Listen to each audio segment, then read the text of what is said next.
A service of KIBMradio.com, the Internet's home for an all old-time radio.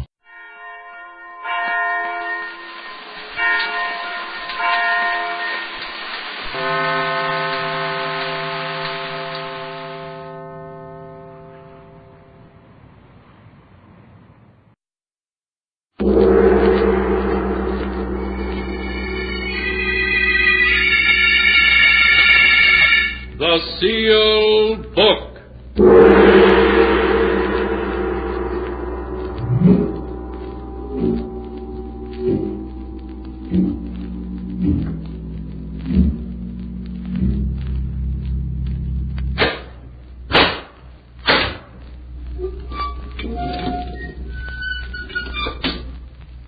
Once again, the keeper of the book has opened the ponderous door to the secret vault, wherein is kept the great sealed book, in which is recorded all the secrets and mysteries of mankind through the ages.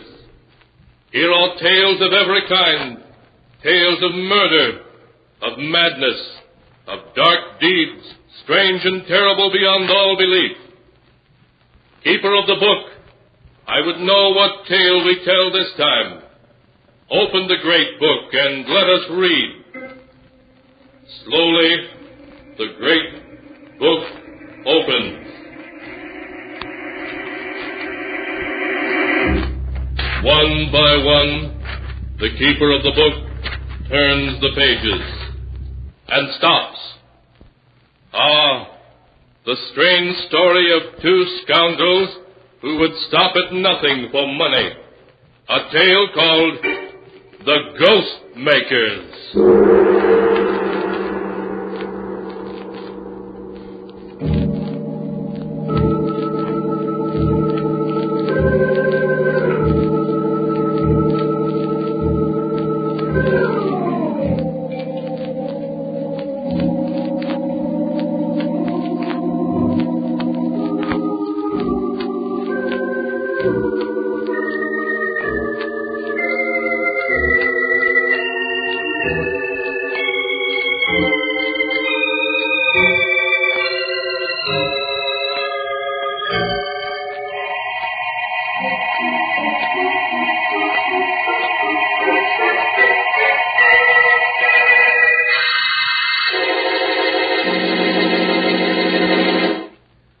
Here is the tale, The Ghost Makers, as it is written in the pages of the sealed book.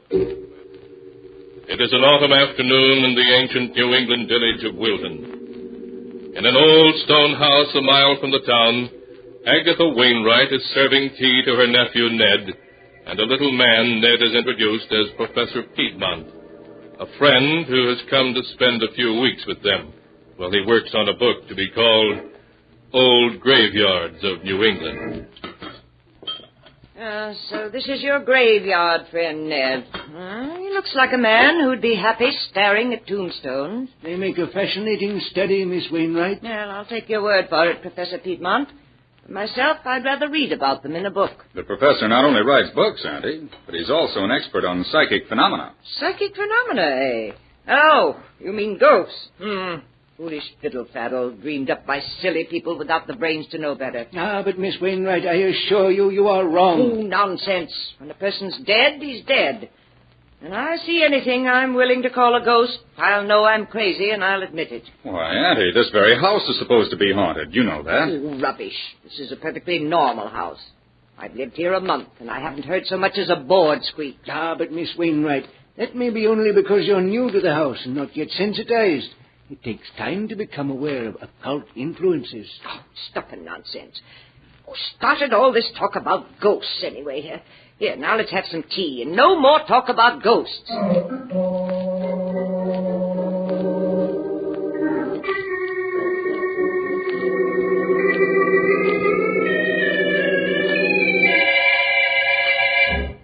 Well, Ned, now that we're alone, suppose you tell me a little more than you put in your letter. I'm still not sure why you sent for me. All right, Professor. This is the gist of it. 3 months ago, Aunt Agatha's brother died, leaving her an estate of $400,000. And I'm Auntie's only living relative. I see. Yes, light begins to dawn. No, wait. My uncle arranged his will so that Aunt Agatha gets only the interest, about $20,000 a year, and this house to live in. On her death, the entire estate goes to charity. I'm cut off without a penny. I see your uncle didn't like you, Ned. A shrewd man. Very shrewd. Yes, he was making sure I couldn't get my hands on any of it. But that's where you come in. If Aunt Agatha were to become, shall we say, ill, mentally ill.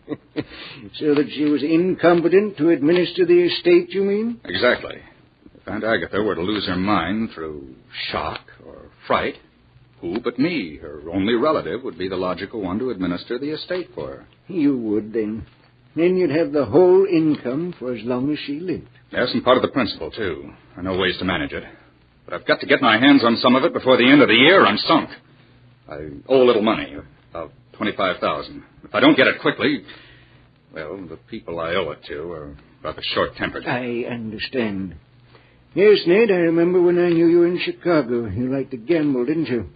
But that's your affair. Personally, I prefer to stick to my own profession, creating ghosts. Yes, I've heard of some of your jobs, Professor, and some of the ghosts you've created to order. Yes, I pride myself on having a unique occupation, Ned. I believe I'm the only ghost maker there is. And the ghosts I've created have been effective, too. So I understand. Now, what I want you to do is this. I want Auntie frightened to the point where Yes, I understand. Well, Ned, it's going to be difficult. She's a tough-minded woman, hard to scare, hard to drive insane. It's got to be done. Got to get my hands on the estate. If you succeed, Professor, there's $5,000 in it for you. All right, Ned. I'll try. It won't be easy, but she may crack suddenly when the time comes. That type does, you know. Good. That's settled then. You brought everything you're apt to need? All my apparatus and gadgets are in my trunk. They'll be here tomorrow. I'm not altogether sure I like this job, Ned. I hope you're not going to turn moral on me, Professor. No. There's something about this place that disturbs me, though. You know, I am psychic at times. Not altogether a faker. Next you'll be scaring yourself with your own stories. As we were driving past that old cemetery this afternoon, I suddenly felt a premonition and a chill. The kind of chill you're supposed to feel when you go near the place you'll someday be buried. Oh, it was just the wind. We'll have to get you some red flannels. Here. Here's something that'll give you your courage back. Drink it down. Yeah, that does me good.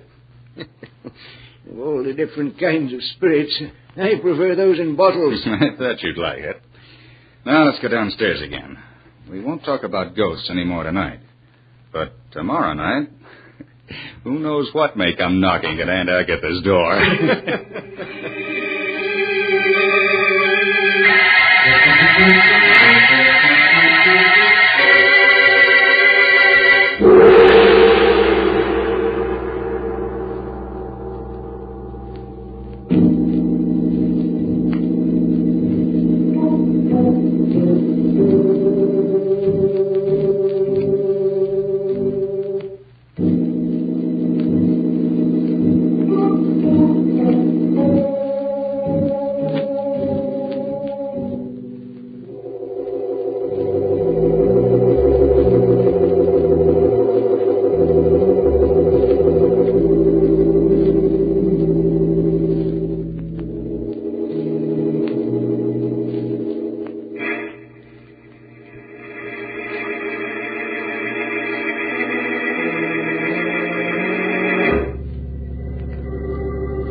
And now to continue the story, as it is written in the sealed book. The following evening, Ned and the professor joined Aunt Agatha by the fireplace, where she sat knitting. Outside, a cold winter wind blew.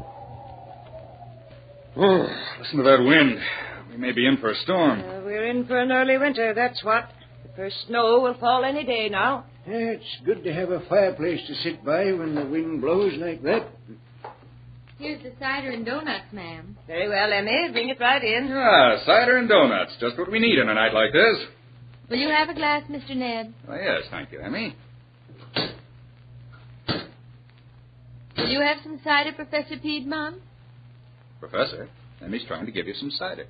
Oh, excuse me. I was listening. Thought I heard someone knocking on the front door. Someone knocking? Well, there is someone there. Well, they can't be very anxious to get in, if that's all the noise they can make. Shall I go see who it is, Miss Agatha? Yes, girl, go see, though I can't imagine who'd be calling at this hour of the night.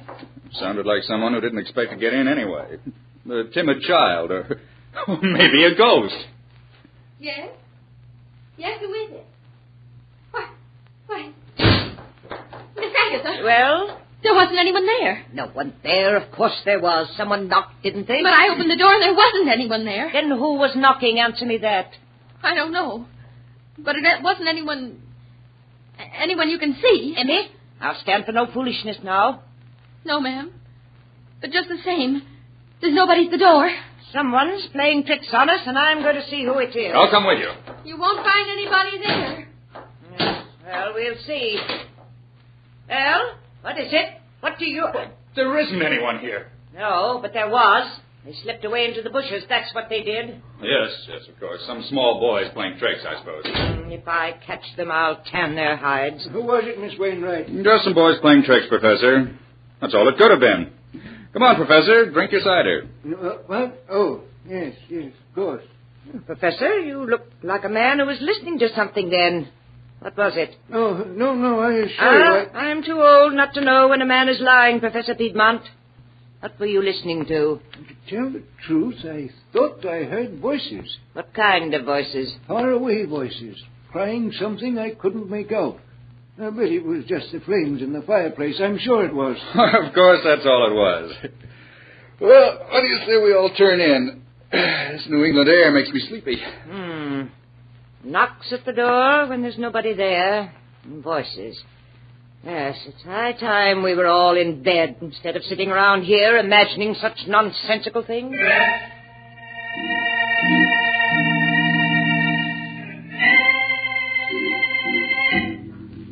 Highly pleased with their first effort in creating ghosts that didn't exist, Ned and Professor Piedmont went to bed.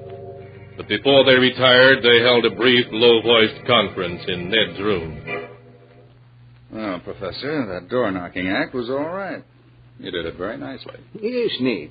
An ordinary lengths of black thread run through a crack in the window sash and attached to the door knocker can create a very satisfactory ghost indeed. Now tell me, what comes next on the program? Well, we can't work too fast. Tomorrow the hired girl, Emmy, will spread the story of tonight's happenings. The whole town will start talking about it. Good. And then? And tomorrow night, nothing happens. Well, Aunt Emmy is reassured. But tomorrow, I'll be busy. I noticed today there's an old hollow tree in the woods about 100 feet from the house. What about it? I'll run wires to it, hiding them under the leaves, and install a small loudspeaker in it. I'll conceal the microphone and batteries behind the drapes in the living room. I see. So 2 nights from now, we'll hear ghostly voices, eh? Exactly. They'll accompany the ghostly knocks on the door. But that won't be all. There'll be other surprises on the program. Professor, remind me to tell you sometime that you're about as unpleasant an old rascal as I've ever met.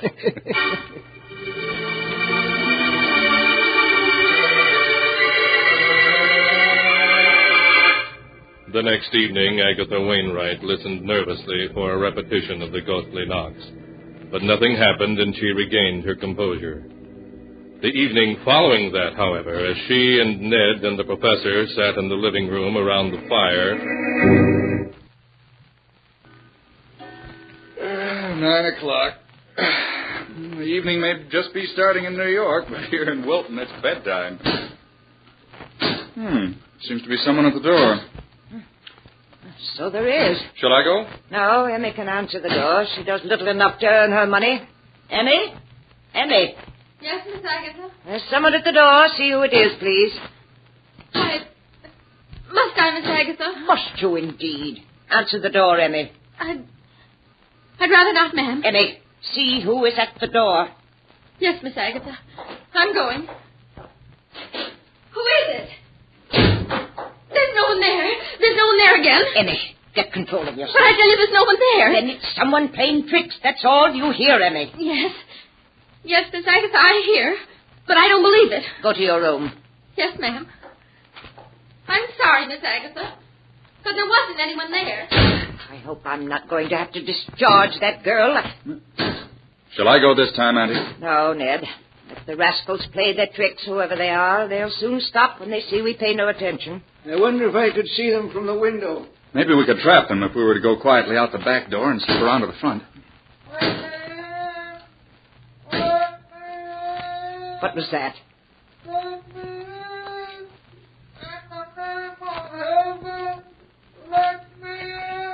Someone calling. Really?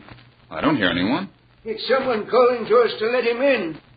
Strange. I can't hear it. You must have heard it, Ned. It was perfectly plain. There's some voices certain people can hear and others can't. If there's someone calling, we better take a look. Come on, Auntie. We'll see what goes on. Who's there? Show yourself, whoever you are. The yard's perfectly empty. No. There isn't a soul in sight. Both the knocking and the voices seem to have stopped. Perhaps we ought to search the yard and... And Agatha, look. Huh? Down at the edge of the trees. Lights. 3 balls of light moving around just above the ground. Really? 3 spheres of light? Dear me, luminous spheres are common manifestations of spiritual presences. Oh, nonsense. They're just will-o'-the-wisps, that's all. Whatever they are, we're going to see. Come on, Professor. If it's a trick, we'll soon know. Yes, Ned. Wait for me. Don't scare them away. I want to see what they look like. Ned! Ned, they're rising. They're floating away above the trees. And Agatha. Annie, are you all right? Shall I get a doctor for you? What do I want for the doctor? I'm all right. An old fool carrying on like that. Just because of some will-o'-the-wisps or whatever it was. I shan't do it again, I promise you. You need not be ashamed, Miss Wainwright. Unless I'm much mistaken, we've witnessed a psychic visitation of a kind unsurpassed in my experience. Oh, stuff and nonsense, Professor. You may believe in spirits, but I don't. I never have believed in ghosts, and I'm not going to stop now. It was just that it was, well, unexpected.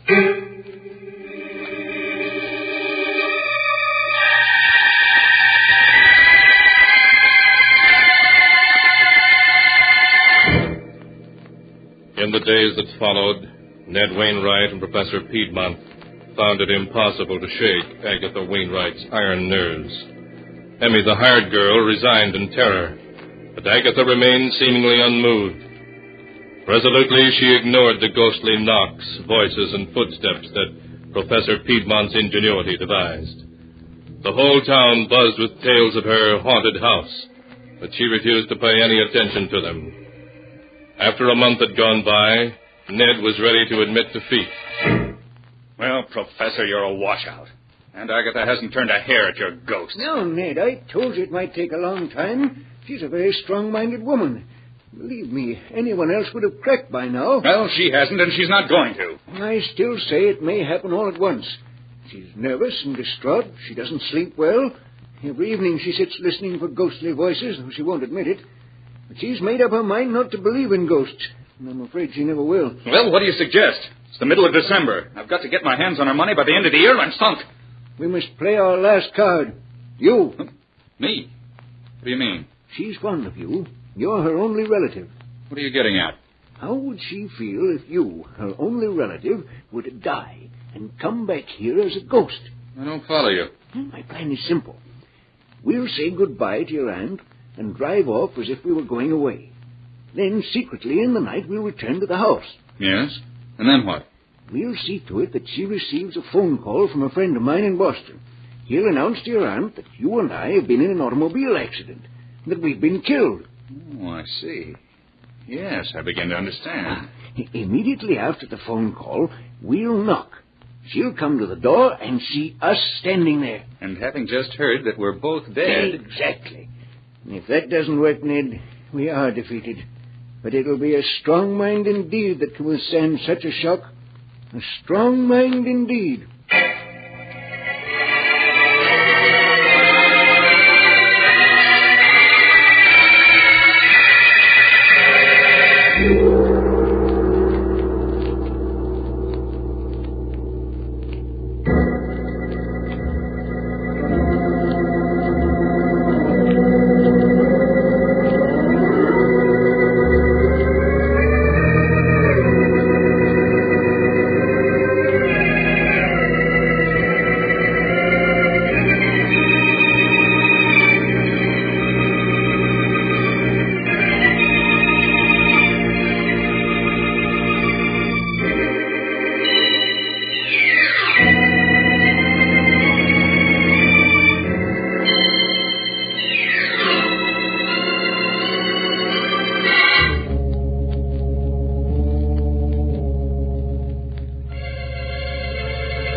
And now to continue the story, as it is written in the sealed book. 2 days later, Ned and Professor Piedmont said goodbye to Agatha and drove away. It was starting to snow as they left, so they made their way by a roundabout route to an isolated roadhouse, and there they spent the day waiting. After darkness had fallen, they started back towards Aunt Agatha's house. By now, there was snow feet deep on the road, and the cold blast of the north wind made even the heated interior of the car uncomfortable. I'll be dead when this is over, Ned. At the moment, it must be down to zero. Yes, at least. Well, we're almost there. We'll drive up to within 100 yards of the house and wait in the car with the heater on. What time did you arrange to have that phone call made from Boston? At 9 o'clock exactly. We want to knock the instant after she gets it. Right. Isn't that our turn there? I think so.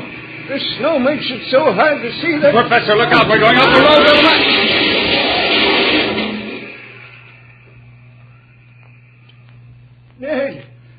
Ned, are you hurt? My ankle. I'll be out of here. Come on. Hurry, Ned. I smell gasoline. The car may catch on fire. All right. Help me onto the road. Yes. What happened? We skidded down a 10-foot bank and turned completely over. If you'd watched where you were going, it wouldn't have happened. I couldn't tell. There was ice under the snow. No, but never mind that. We've got to get to shelter. And I think my ankle's broken. Yes, I can't step on it. Yes. You can lean on me. But where are we? A quarter of a mile from Aunt Agatha's. There isn't another house within a mile. Then come on. We've got to get there quick. Lean on me. Help all you can. If we don't get there soon, we'll freeze to death.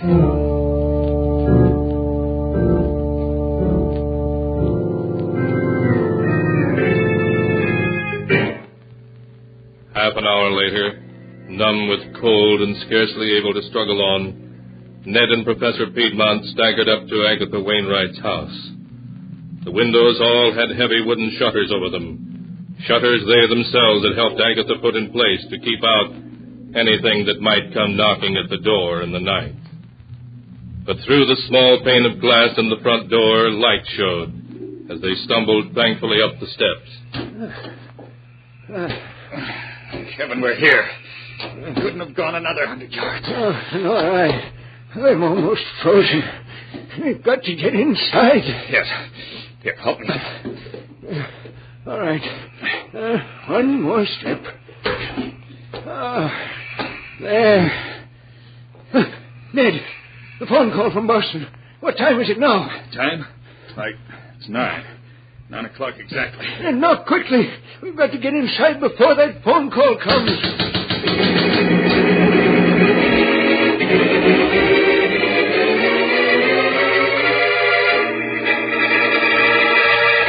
Inside, Agatha Wainwright heard the knocking. But before she could go to the door, the telephone rang, and she answered it first. Hello? Yes, this is Wilton 317. Boston, calling long distance? Yes, I'll hold on. Just a minute. Hello? Yes, this is Miss Wainwright speaking. The Boston General Hospital. My nephew Ned. What is it? What's happened to him? Oh, dead. An automobile accident. Both of them killed? No. Oh, no.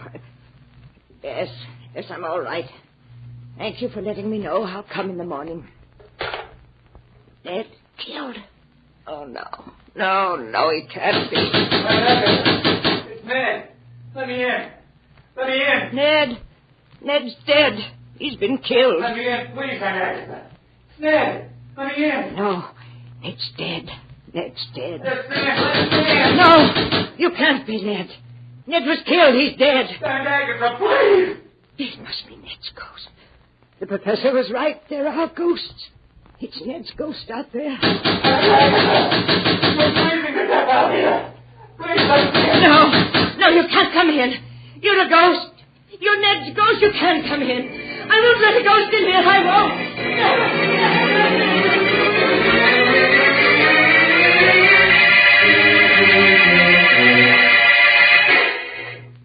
The next morning, Ned and Professor Piedmont were found frozen to death beside the house. But they made a vain effort to pry open the heavy wooden shutters that covered the window. You see, Agatha never did let them in. She knew better than to open the door to ghosts.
Keeper of the book, before you close the great book, show us the tale we tell next time.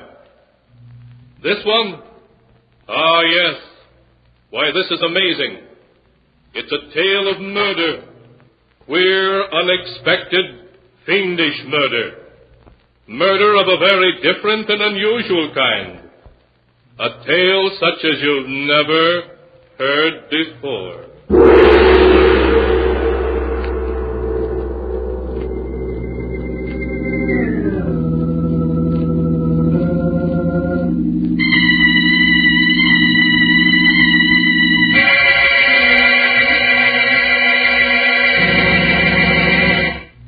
Be sure to be with us again next time, when the sound of the great gong heralds another strange and exciting tale from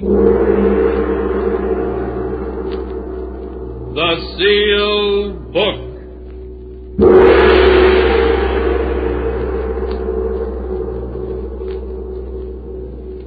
The Sealed Book, written by Bob Arthur and David Cogan, is produced and directed by Jock McGregor.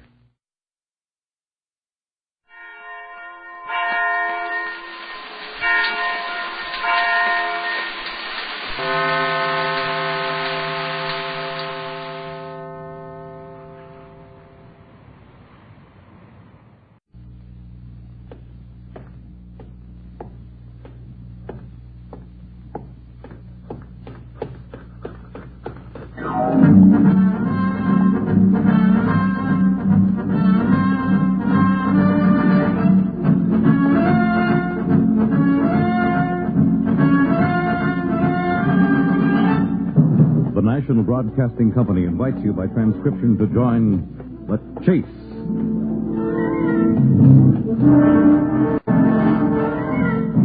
There is always the hunter and the hunted, the pursuer and the pursued.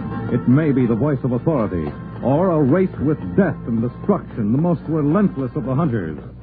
There are times when laughter is heard as counterpoint, and moments when sheer terror is the theme.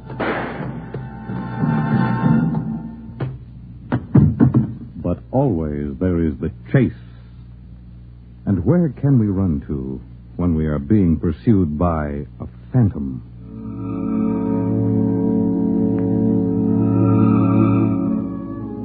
Have you ever been chased by a ghost?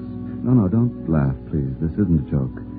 And it isn't an old wives' tale told by the light of the moon. It's real. It happened to me.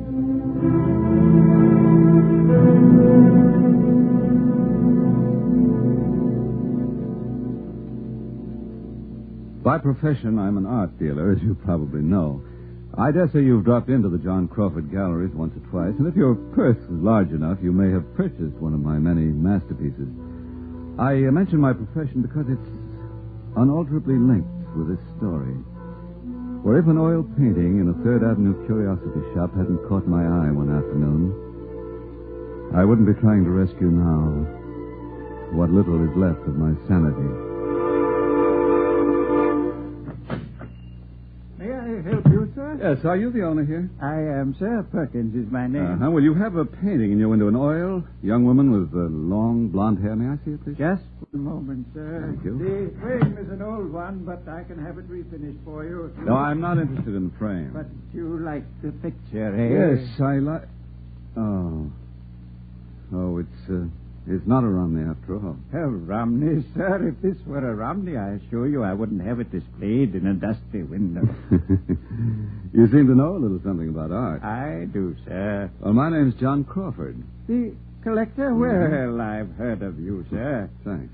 What is the artist's name, Miss Perkins? Oh, it's here in this corner. Rather difficult to make out. I think it's Ahab.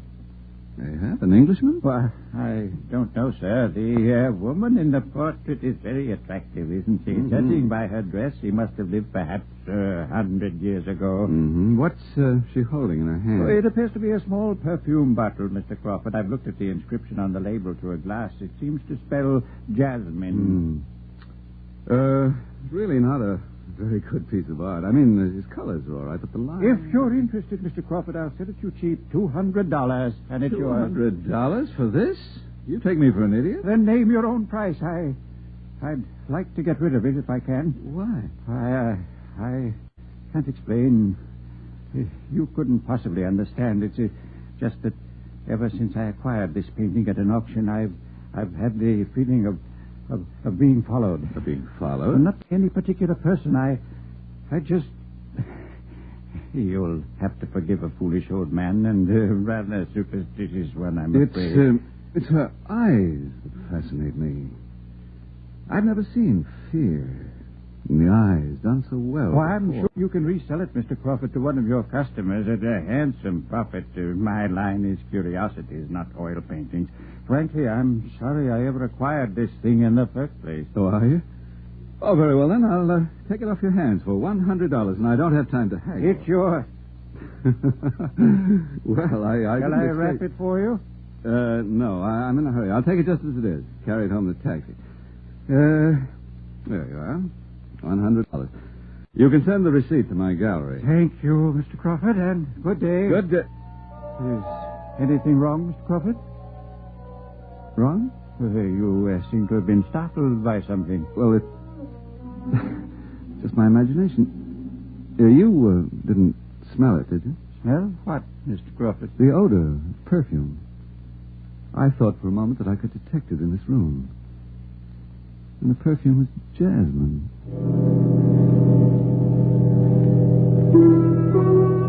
Coincidences are rare in my life, but it was on that very night that my wife Edna got another one of her silly ideas. Edna's actually a marvelous woman. We've been married 12 years, and our love has grown strong and stable, particularly since we've never been fortunate enough to have children. Edna's an intelligent woman with a wonderful sense of humor, but like all women, she occasionally goes in for fads. And on the day I bought the painting, she'd returned home with something new. But, John, it should be such fun. Oh, Edna. Darling, the whole idea is ridiculous, and it bores me. Seances. Well, that sort of nonsense went out with hoop skirts. You don't believe in the supernatural? Of course not. Do you? Perhaps. Edna, there are no such things as ghosts. When people die, they don't come back. Prove it to me by coming to the seance. They say the Swami's marvelous. The Swami? Oh, please, darling, be a good sport. Oh, all right. I'll give in to your whim, but I warn you, Edna, we're both going to feel like idiots before this night is over.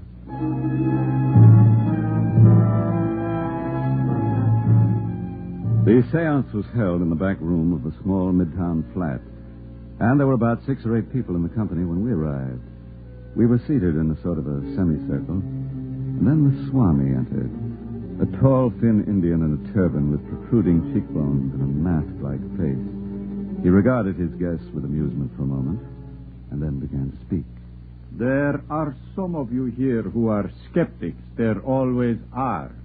But whether you prefer to believe the truth or not, I am prepared to demonstrate that the spirits of the dead can return in one form or another. Santa, the lights, please. Oh, yes, God. And now, your absolute concentration and indulgence for a few moments while I try to establish a bridge to the hereafter. He sat in his chair and closed his eyes, and from somewhere in the room we heard music. It was completely dark at first, but as my eyes grew accustomed to the gloom, I could see his body sway, and a moan escaped from his lips. Then he began a mumbo-jumbo in a voice that was strange and high-pitched. And for the life of me, I couldn't help feeling a momentary wave of revulsion and cold fear. Yes. Who?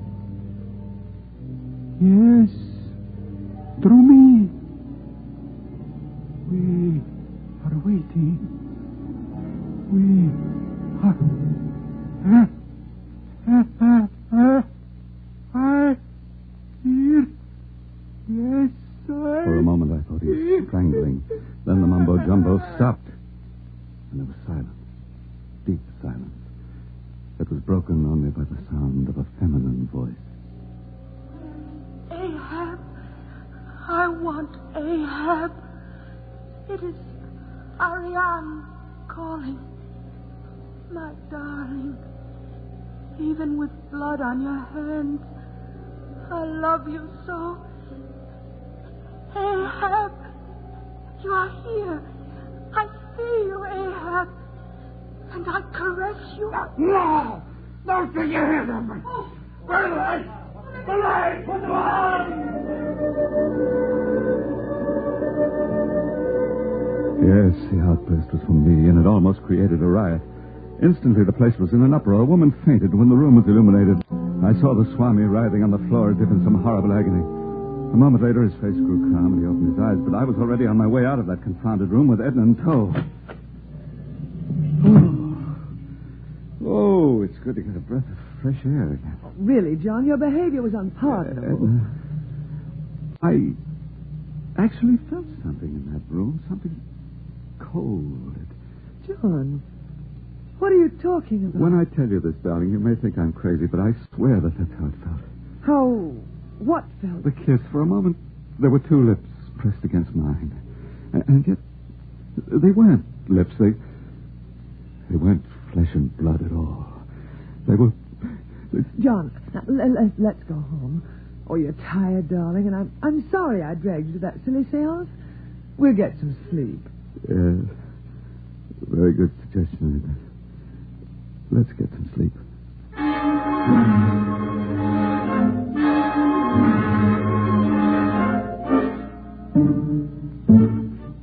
John? Oh, it's you, Edna. How do you feel?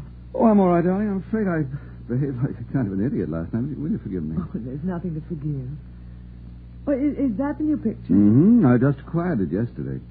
Oh, it's rather good. Who's the artist? A chap named Ahab. Never heard of him, but the portrait appealed to me. Did you say Ahab? Yes. But wasn't that the name? Mentioned by that woman's voice at the seance? Yes. But what does it mean? What does what mean? A coincidence? Not a coincidence, Edna. There's a connection. There must be. Perhaps the voice at the seance belonged to this girl with the golden hair. You made fun of me for having some belief in the supernatural, John, but now you're going even farther than I did. I know, darling. It's asinine. Forget it, will you, Edna? The entire thing is undoubtedly a fraud. She's very lovely, the girl in your painting. You think so? Yes.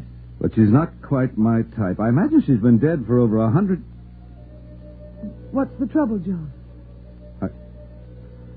I don't quite know. John, are you sure you've been feeling well these past few days? Quiet, Edna. Did you smell anything odd just then? Odd? Yes. The odor of jasmine. No. There it is again. It's unmistakable. Edna. John. Come out of this room quickly. Why are you locking the door? Locking? Yeah, well, that's silly, isn't it? Oh, John, you're not yourself. Something's troubling you. That seance. Let's not talk about the seance, then.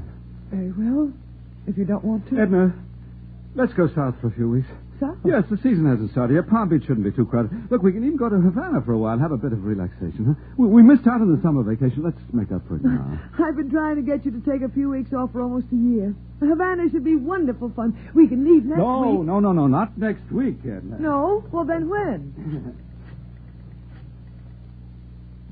Hello, information. Would you get me the number of the airline's terminal, please? Yes, thank you. Oh, well, when do you want to leave, John? In a day or two? Tonight. Tonight? There may be a plane in 2 or 3 hours. We can make it. But we haven't even packed, and we haven't any... What? Yes. Oh, thank you, operator. Oh, now, John, just a moment. Put that phone down, please. Edna! John! What are you running away from? Running away? You act as though something or someone has frightened you. Oh, this isn't like you, John. I don't understand it, and it worries me. All right, be difficult. Just for old time's sake. All right, darling. I'll pack a few things, and we'll be on our way. I couldn't tell her. I couldn't tell her that she was right and that I was running away from something. But what? Then I didn't know. Then it was just an unbridled feeling of wanting to escape. I didn't realize that my pursuer would follow me to the ends of the earth and that the chase would have no finish. Once on the midnight plane, Edna fell right to sleep. I read a bit, and when the hostess dimmed the plane lights, I walked to the back of the ship for a glass of water. A few moments later, I made my way forward again, but because of the darkness, I settled myself in the wrong place. There were 2 vacant seats. But when I realized my mistake, started to get up again, I suddenly sensed that although the seat beside me looked empty, it wasn't. For a moment I froze. A hand had touched my arm. A hand I couldn't see. And the odor of jasmine again. Very powerful now. And an icy caress on my throat. Ahab, my love. You will never leave me. Let me go! John, what are you doing back here? Oh, John, you're ill. Help me up, Edna. Let me ring for the stewardess. No, don't do that. She's gone. Who's gone? The girl, the thing, whatever it was that tried to kiss me again just now. John. It followed me aboard the plane. It's here. The next stop is Jacksonville. We're getting off this plane. Getting off? There's no point in trying to run away any longer, Edna. She'll pursue me wherever I go. Edna? Yes, John. I think a ghost has fallen in love with me. Yes. It struck me all at once. The girl, or the phantom, or whatever you want to call her, believed I was a man named Ahab, the man who painted her portrait, because I was certain now she was the woman in my picture. And she was infatuated with me. There was no mistake about it. Her kiss, her caress, though it reminded me of the lips and fingers of a cadaver, was her way of showing affection. Affection, mind you, from a ghost. Was I going completely crazy? But I had a plan, and although Edna had other ideas, I intended to follow it through.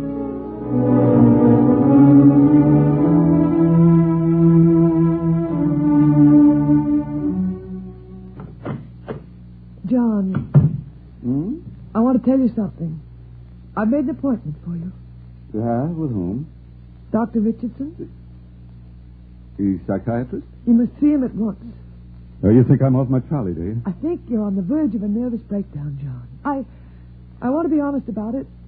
And you know, darling, that no matter what... Break the appointment, Edna. But why? Because I won't keep it. John. I'm not crazy, and I'm not having a nervous breakdown. I have my own ideas about what all this means, and I'm going to get to the bottom of it myself. How? I'm going to do a little research, for one thing. I'm going to find out exactly who this Ahab was, what he looked like, if possible. Oh, there may be some information on his relationship with the girl, Ariane. And if there is... Oh, Edna... Don't look at me so condescendingly. I won't have it. I didn't mean to. I'm not a child, and I'm not a lunatic, and please leave me alone. John! John! I went to the study, sat down to cool off. My fingers trembled with rage and frustration when I lit a cigarette. And as I inhaled deeply and let the smoke curl out in a steady stream, my body relaxed a little, and my nerves began to steady. Then, a moment later, I knew I wasn't alone in the room. It began again as usual, with a smell of jasmine in the air. Then, and this brought drops of perspiration oozing from my skin, I saw the smoke curl lazily above my head and form itself into a hazy figure. For a moment, the figure was shapeless, and then slowly the face began to appear. It was Ariane's face. The face of the girl in the painting. I gripped the chair to steady myself, then suddenly grew calm. She was calling to me again. And this time, I would answer her. Ahab. I'm not Ahab. My beloved. And I'm not your beloved. You're the only man I've ever loved. Now look here, let's be sensible about this. Ahab. My name is John. John Crawford. I have no idea at all of why you're chasing me around, but you may as well know right now that it'll get you nowhere. I love you, Ahab. But I don't love you. Do you understand that? I don't love you. In the first place, I'm already married. In the second place, I'm probably twice your age. And please don't be impertinent. Now go on about your business and leave me alone. Kiss me, Ahab. I said leave me alone. Kiss me. Oh. Let go of me. My throat is strangling me. You're trying to kill me. Get away. John! Well, let me pour you a drink. I need one. Here, darling. Are there marks? Marks? On my throat? Where she tried to strangle me? No. There are no marks. But I tell you, Edna, she... Oh, it's obvious that you don't believe me. Oh, John. It's quite all right, Edna. I understand. When I heard you talking to yourself... To myself, you heard no other voices? No, dear. If you just... See, Dr. Richardson. Edna, I'll make a bargain with you. I'll see Dr. Richardson on one condition. Well? I want a week to do some research. Just 1 week. And if I haven't got an explanation for all this, I'll submit to an examination. A full week, darling? Yes, with no questions asked. I want this room locked when I'm out. And we won't bring up the subject again until 1 week from today. Is it a bargain? Very well, John. Whatever you say. But what are you doing with that portrait? I'm putting it inside this closet. But why, John? Because I detest the sight of it. Now to work. First, I'm going to check up on all the art museums. I'll get a line on every artist who ever lived, good, bad, and indifferent. Then I'll check with the central branch of the public library. I may find his name somewhere, and perhaps it'll be linked with Ariane. I think that... What is it, John? You didn't hear it? Hear what? That laughter. It seemed to come from the closet where I placed that picture. I didn't hear a thing. No. John. Neither did I. Neither did I.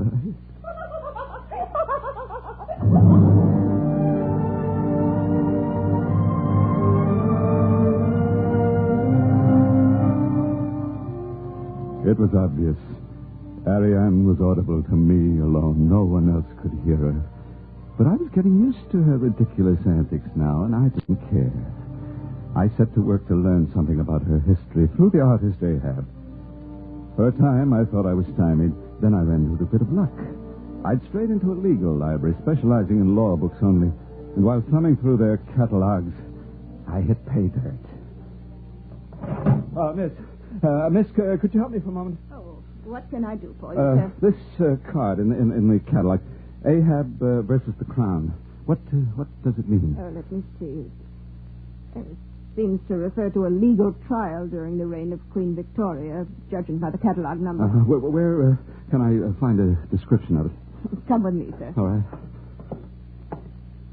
The book should be on this shelf. Uh-huh. Let's see.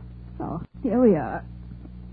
Oh, it's a collection of famous murder trials held during the reign of Queen Victoria. I see. Thank you.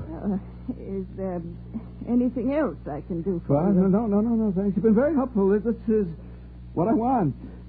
Yes, this is precisely what I want. I sat down at the table to read the account, but as I turned the pages, I seemed to feel that I was being interfered with in some way. I was intent on getting to the proper place in the book, and it wasn't until I'd reached it that I thought I saw the chair right beside me move. The empty chair.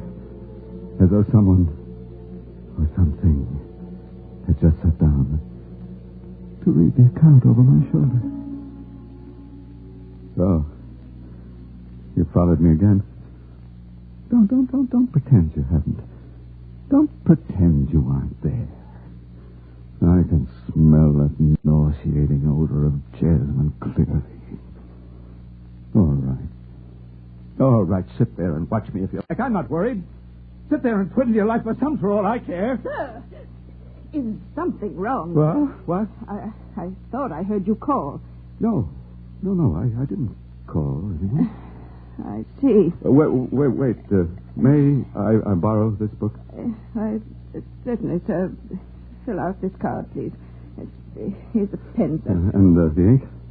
You can use this bottle. Yeah, thank you. What happened, sir? I'm sorry. I'm afraid I was clumsy. The ink bottle's broken on the floor. Let me pay for it, please, and I'll make the card out in pencil. There was no use telling her the truth. The librarian would have called for a policeman, but the plain fact was Ariane, my unwanted sweetheart, had deliberately pushed my arm so that I upset the ink bottle. Oh, she was a clever one. For some reason, she didn't want me to read that account about Ahab's trial. But whether she liked it or not, I was getting the facts, and Ariane could go hang. John? Oh, hello, Edna. When did you get home? We got home about 2 hours ago. We? I did. Edna, look here. I've uncovered a clue. I've been reading an account in this book about a murder trial some 90 years ago. The trial of a man named Ahab. And you know who his victim was? Who, dear? Ariane. I see. No, you don't see. I haven't explained it yet. Will you listen, please? Of course, John. Ahab Coulter was an artist and a frustrated one. According to the court records, his work rarely sold. He was subject to fits of anger and depression. And who was Ariane? His model, his only model. And she was madly in love with him, but he imagined she was leaving him for another man. And he strangled her. How awful. Well, he was clever about hiding her body. It was months before he was apprehended by the police. When they finally caught up with him, it was purely his own fault. He'd gone out of his mind. And in his rantings, he admitted his guilt. I don't want to hear any more. But you must hear the rest. It's the most important part. When they arrested him, Edna, he was standing in front of a portrait of Ariane that he had painted, the portrait that I now own, Edna. Yes? Ahab had a knife in his hand, and he was about to stab the portrait through the heart. During the trial, he said over and over again that the woman was trying to drive him crazy, even in death, and that the only way he could get rid of her was by murdering her portrait. Murdering her portrait? Yes. He never got a chance to do it, however. He was imprisoned in jail for the criminally insane, where he died. And Edna? Well? There's an old woodcut here, look, in the book. A picture of Ahab Calder. Look at him, Edna. Look at him. He resembles me. Where are you going, John? To the kitchen. John, wait! What are you doing with that bread knife? Get out of my way, Edna. John, no. Get out of my way. You're not going into the study. Yes? Now listen to me. You've got to listen. Well? It's been a week now. A week? Since we made our bargain. What bargain? You said you'd consult with Dr. Richardson in 1 week's time. I said... Oh, I did say that, didn't I? All right, call him, Edna. Oh, John, may I? Yeah, I'll see him tomorrow. Meanwhile, I'm going to finish what Ahab Coulter started to do. I locked myself inside the study and opened the closet door. I removed the painting of Ariane and stood it against the wall on the couch. For a moment, I studied it, its lovely features and terror-ridden eyes. And then, for the last time, I heard it laugh. The laughter rang out like a terrible curse. And I hesitated for a moment, frightened. Then I raised my hand and plunged the knife through the portrait just with the heart.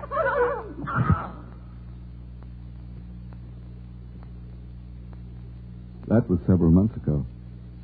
Since then, well, I've been convinced that it was all one gigantic hallucination. Dr. Richardson explained it to me while he treated me for a nervous breakdown, sent me away for a brief rest. He said it all started at the seance, which was undoubtedly a fraud. Ariane's voice at that time was a hoax that both my wife and I could hear.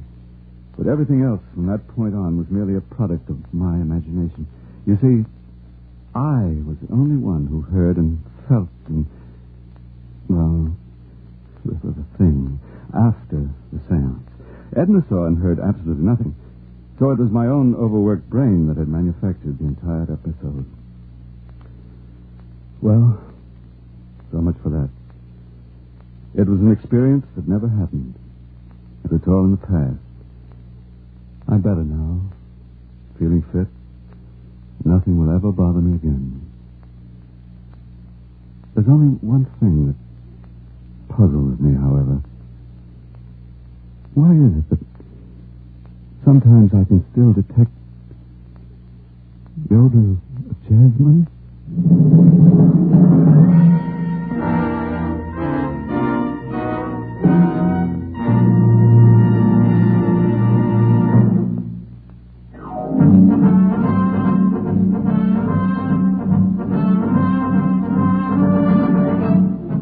The Chase was created and written for the National Broadcasting Company by Lawrence Cleave. Featured in tonight's cast were Paul McGrath, Ann Seymour, Roger DeKoven, and Brian O'Rayburn. The Chase is directed and transcribed by Edward King, Fred Collins speaking.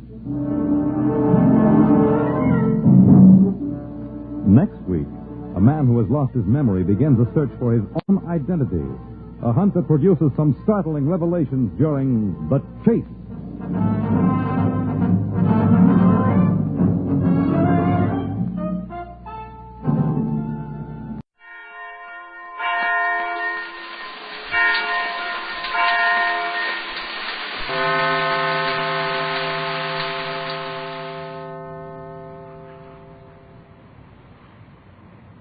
BBC World Service.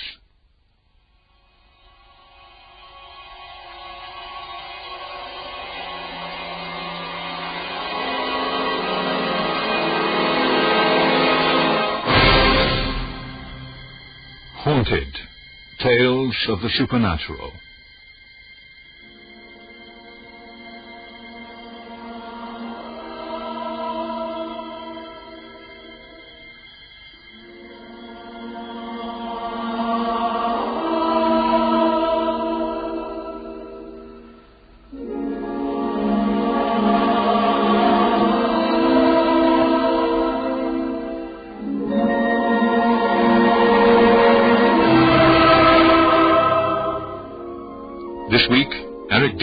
and Christopher Neame star in Keeping His Promise by Algernon Blackwood. Dramatized for radio by Patricia Mays.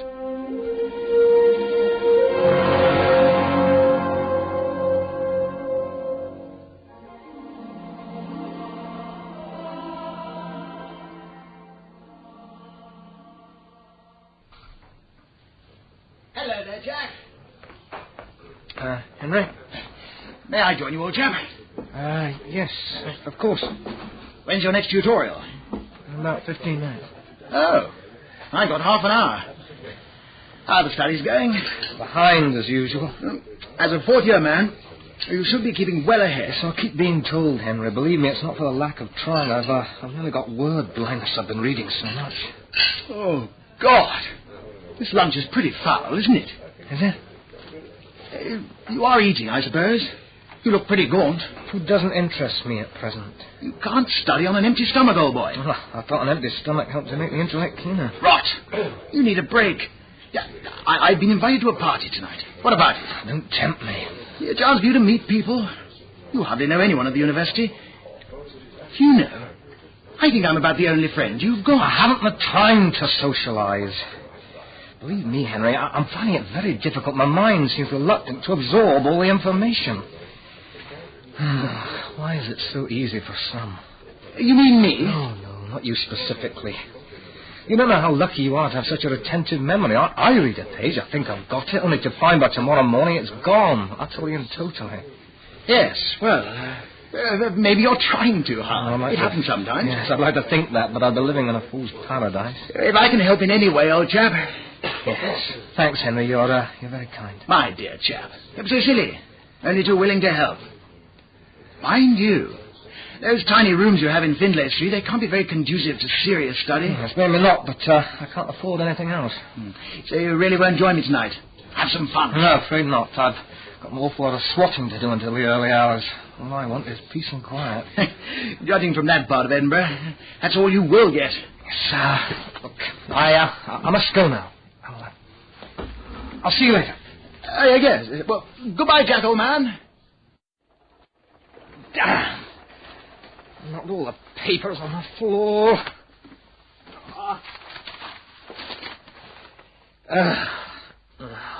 Where was I? Skull. Right. Here we are. Now, Jack, try and keep awake. And concentrate.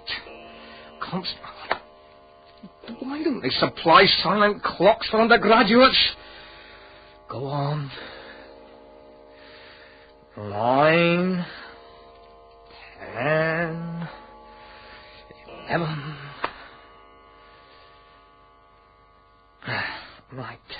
Right, I'll try it again. The human skull. Oh, no! Oh, who's that at this time of night? Oh, not Green, surely not Green. Not after what I told him. He wouldn't do a thing like that. Oh, I suppose I'd better answer it. I mean, this is too much. The fellow knows I'm reading for an exam. Hello? Who's there? Must be around the bend in the staircase, and yet the steps seem to be right here beside me. Jack, you were talking yourself into a nightmare. Someone is playing a joke which, frankly, I don't find in the least bit funny. Right, I'll close the... Someone is there. Hello? Who's there? Damn the light in this hallway. Did you want me? Did you know just now? Who are you? Come nearer the light and... Field? Ambrose Field?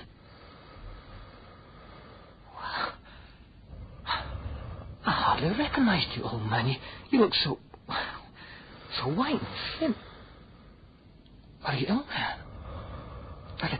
come inside, quick. You look absolutely worn out.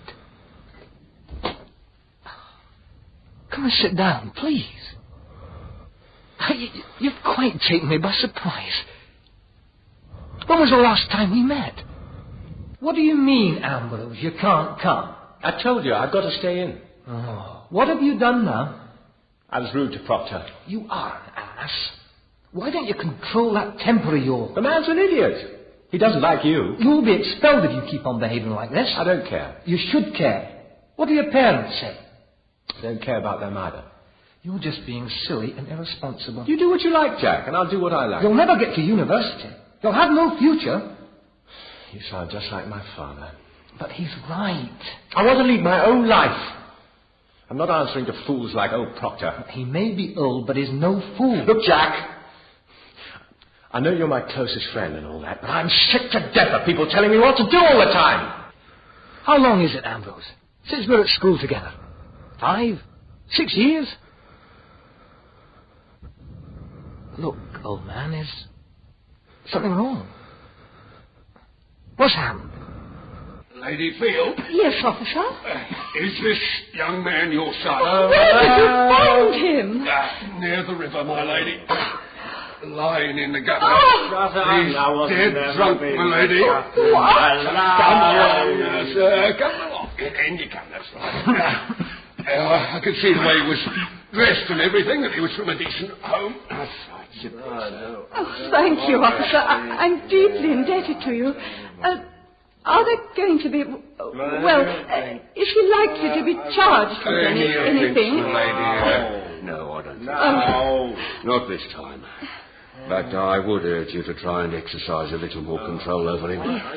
He could get into some serious trouble one day, especially in that area. Yes, of course. I don't want to stray. You've got a wild one there, I can tell you. Lord Field is out at the moment. No doubt he will deal with him strongly when he returns.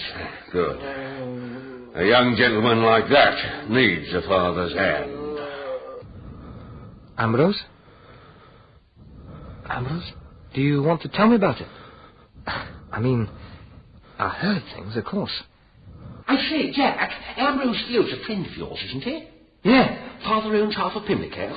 I believe so, yes. Why? In prison. What? Heard the details from a friend. Caught in one of those opium dens. And the most appalling things. Drugs, women, prostitution. Quite dreadful. God knows how his father's going to keep this quiet. Oh, how awful. You know the family well? Oh, I was at school with Ambrose before he was expelled. But my sister, Emily, and Ambrose's sister are very close. I haven't seen Ambrose in... must be a year or so. Why, you look exhausted, Ambrose. You just eat some supper and relax. We'll soon have you looking better. Get some of that food down here. After we've eaten, then we'll have a chat, eh? Must be much to talk about.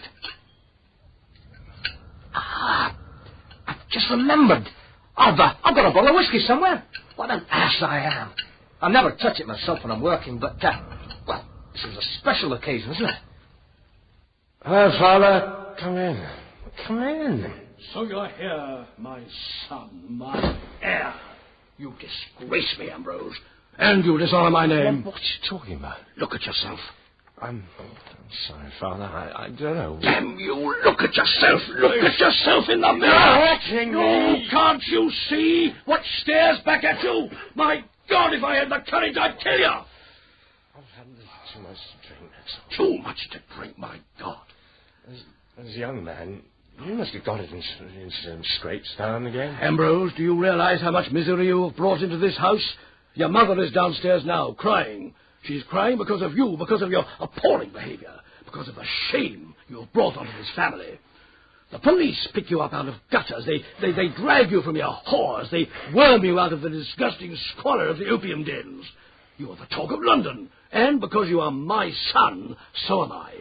I've lots of friends, Father. We enjoy ourselves. You don't understand a word I'm talking about, do you? Father, what's all this leading to? What are you intending to do? Do? I'm going to do nothing, my boy. It's you who has something to do.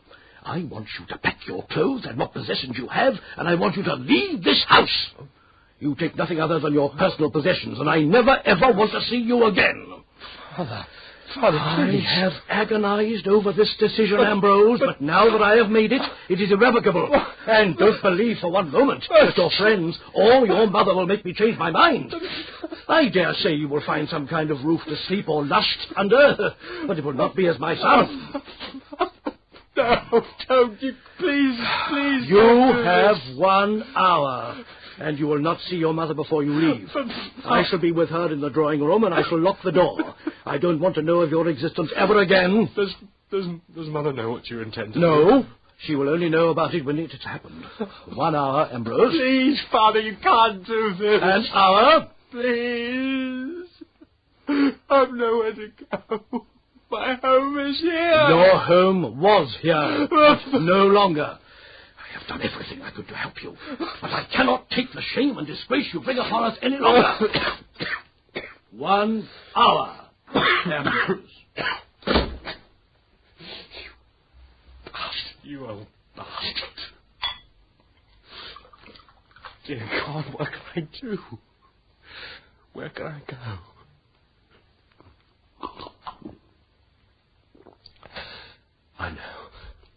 I know the answer. Father, you needn't think you can get rid of me so easily. You'll never be able to forget me. Never. Here we are. Drink that, old man. That'll help you regain your strength and senses. Then you must tell me how you found me. I'm swatting to be a doctor for my sins. I sometimes think your carefree attitude towards your future might have been for the best when I consider what I'm suffering at the moment. Why, your coat's all dry and dusty. I thought it was raining outside.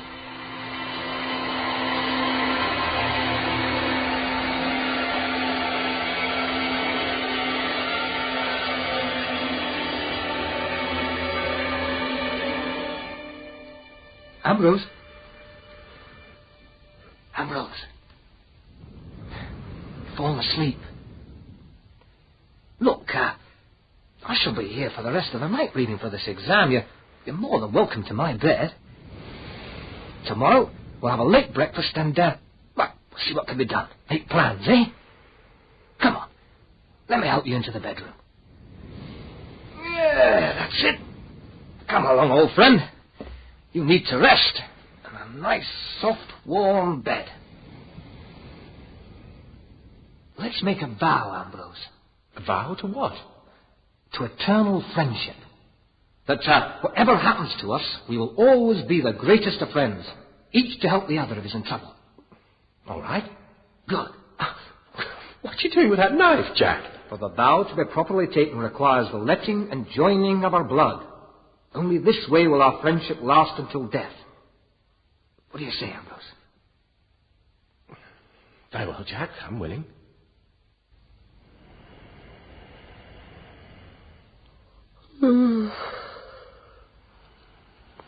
I wonder how long he'd been waiting out there on the stairs.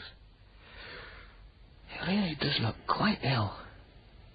He ate as if he hadn't seen food for a week. Listen to his breathing. I can hear him in here. Oh, he's in a deep, deep sleep. I too can hardly keep awake, and I must try. I must try.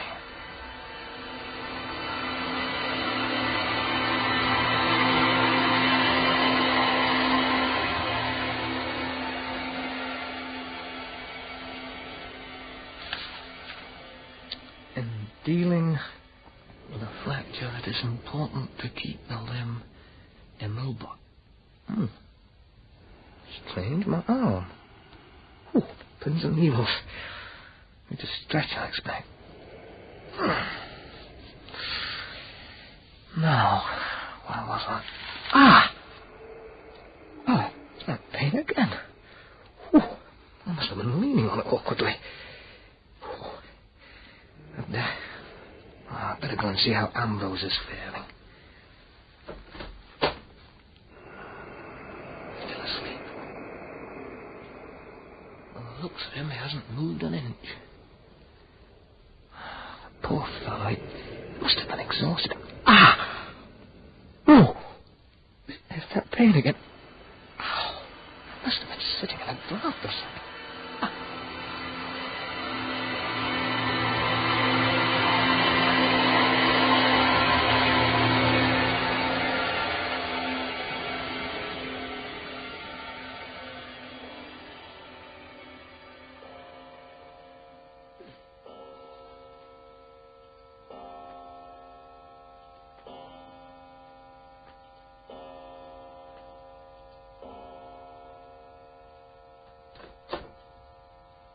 Ambrose, what would you like for breakfast? Ambrose? Ambrose!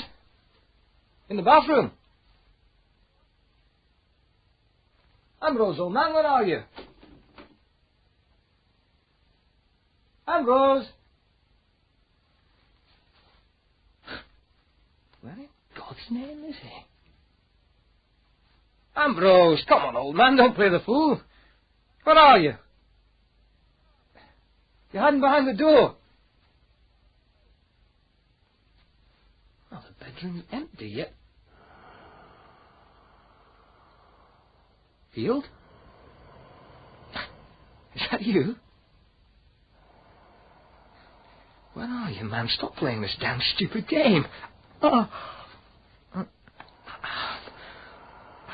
Started again. God, it hurts. Field, this has gone far enough. Where are you? Damn it, man, what are you trying to do? You under the bed or what? Oh, God. My arm. It's almost unbearable. You must be in here. Field.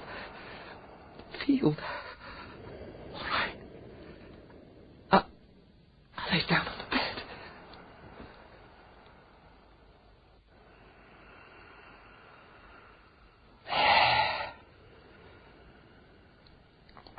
No.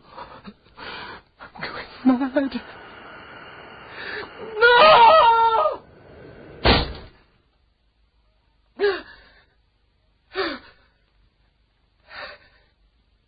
No. Too much study. That's it. Students who read too much, sleep too little, have hallucinations. That's a medical fact. That's what it is. Total exhaustion. It wasn't Field that was exhausted. It was me. My senses were shaken. Reason was disturbed. Yes. Field was no more than a hallucination. That's it. And my arm, it still hurts. That's real enough. The impression of the body on the bed, that was real too, but no. Think for a moment, Jackie. He didn't utter a word. Ambrose did not utter a word. Oh, it's incredible. It's absurd. If it's an hallucination, why can I hear him breathe? Why? I've got to get out. Oh, no. Perhaps a walk across Hollywood will clear the air, bring the sanity back again.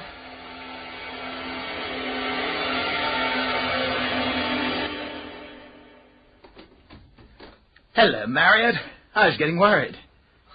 Henry, what are you doing here? I thought I'd drop in, compare notes, and cadge breakfast from you. Where have you been, old boy?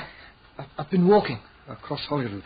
This early? I had a bad headache. The walk helped. Ah, read hard all night then? Yes. I didn't know you had any friends who drank, Marriott. I didn't know I had either. What are you getting at? Well, in the bedroom, old boy. Sounds as if some chap is sleeping it off in there, doesn't it? Then you can hear it too. Oh, thank God. Of course I can hear it. I'm sorry if I wasn't meant to... No, I didn't mean that. Oh, I'm relieved. If you hear it too, then it's all right. But really, it frightened me more than I can tell you. I thought I was going to have a brain fever or something. And you know how much depends on this exam. It always begins with sounds or visions or some beastly hallucinations. Jack, I thought it was... Jack, what in heaven's name are you talking about? Listen to me, Henry, and I'll tell you what I mean. Only please don't interrupt. Last night, at about 11 o'clock, you still hear the breathing, don't you? Yes. Well, then you come with me, and we'll search the room together, and you'll see if what I say isn't true. Just a minute, Jack. I've been in there already. When I heard the sounds and thought it was you. What? But hang it all. Someone must be there. Someone is in there. But where? Now, come into the room. Come on, Henry. No, Jack, don't ask me. I've been in once. There's nothing there.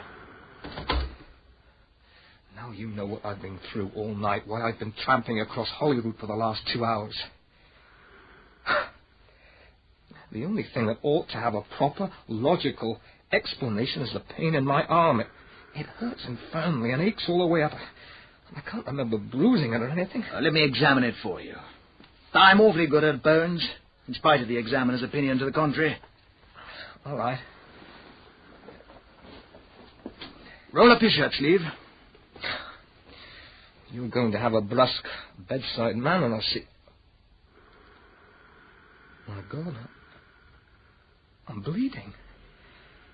Not much, but there's blood all the same. Look. A cut near the wrist. Well, you've scratched yourself without knowing it. No sign of a bruise. It must be something else that makes the arm ache. What's the matter, Jack? I see nothing strange about a scratch. It was your cufflink, probably, last night in your excitement. But, Jack, my dear fellow, what's the matter? Do you see that red mark?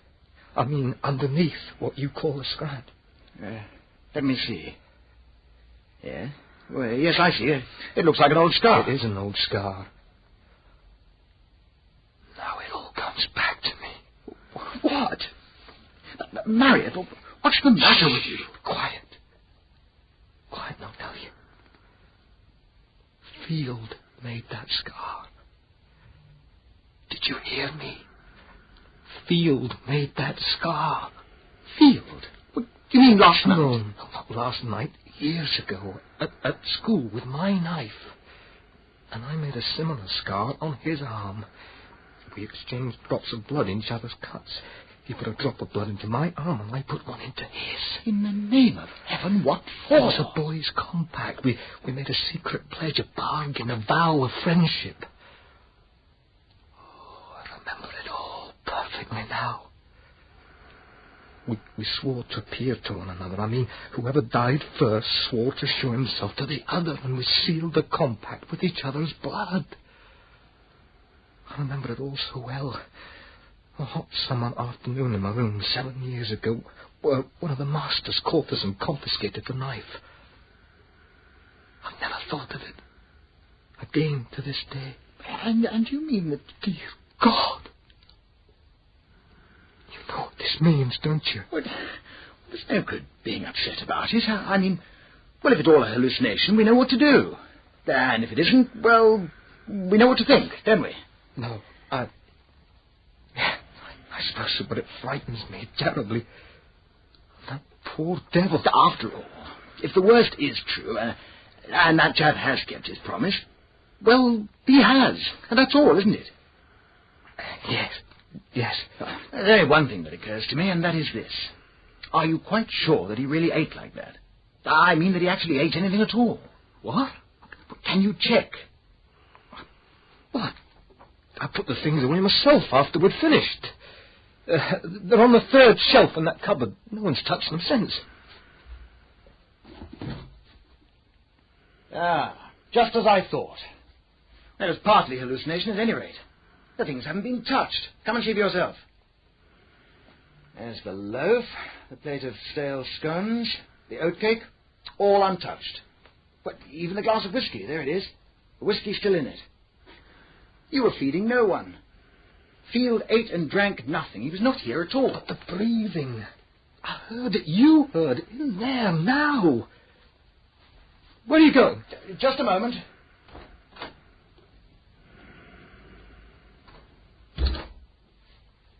There's only one thing to do. Write home and find out about him. And meanwhile, come and finish your reading in my rooms. I've got an extra bed. Henry. Look, I've had a reply from the sister. Ah, what did she say? That's just family stuff. Here we are. Here. It is curious that in your letter you should have inquired about Ambrose Field. It seems a terrible thing, but only a short while ago, Lord Field's patience at Ambrose's behaviour was exhausted, and he turned him out of the house, they say, without a penny. Well, what do you think? He has killed himself. Good Lord. At least it looks like suicide. Instead of leaving the house, he went down and hid in the cellar and simply starved himself to death. They found the body on the 14th, and the doctor said he died about 12 hours before.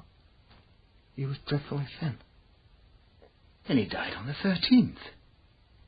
The very night he came to see you.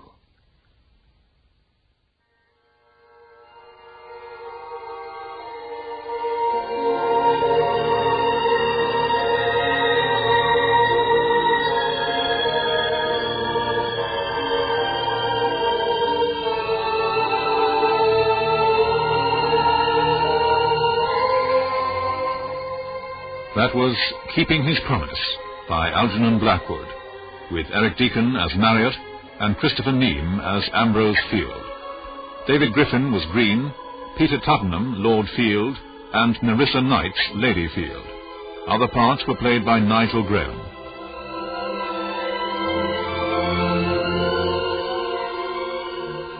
Technical presentation was by Prue Menmuir. This was a BBC World Service drama production directed by Derek Hoddinott.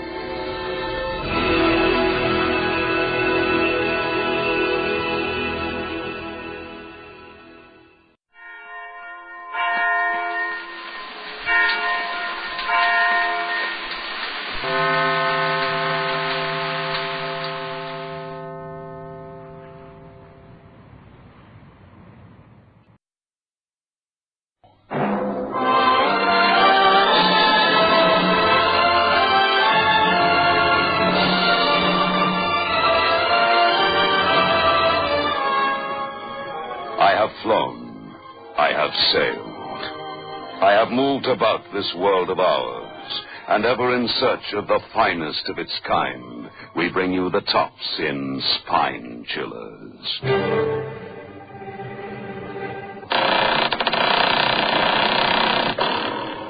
The Creaking Door.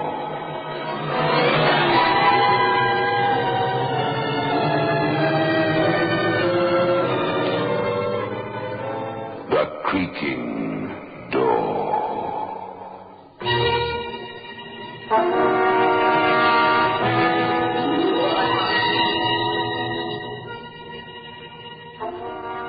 Good evening, friends of the Creaking Door. The Creaking Door is open, so do come in. You're welcome, if you can stand the cold. Hundreds of friends are simply dying to come here.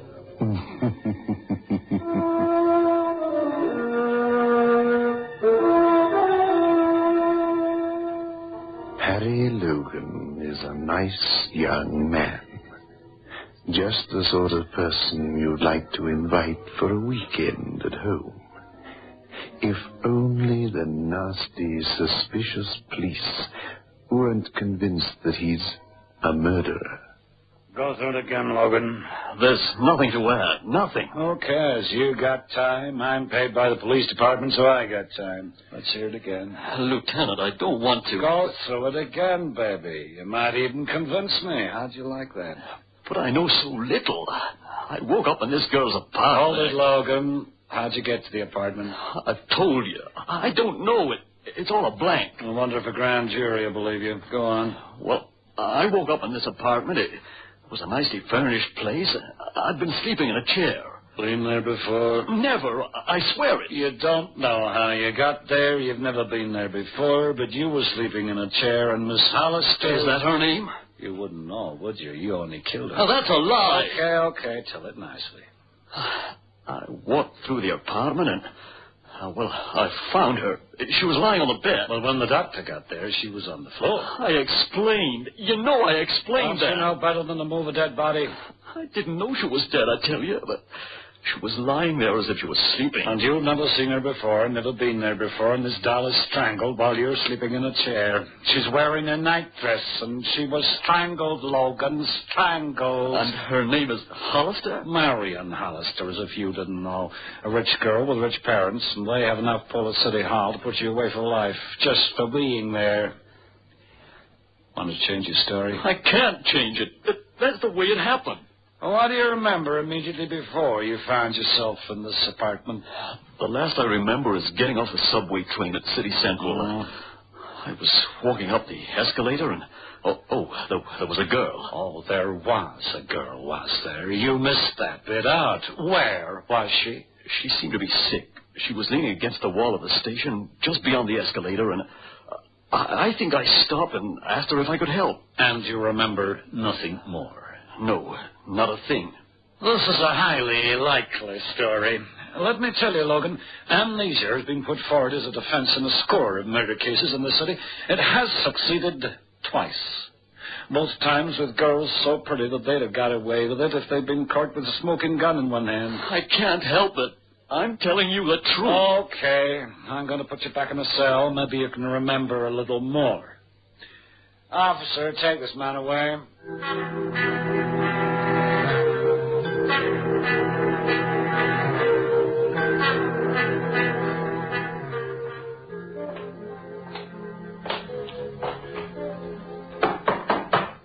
Coming.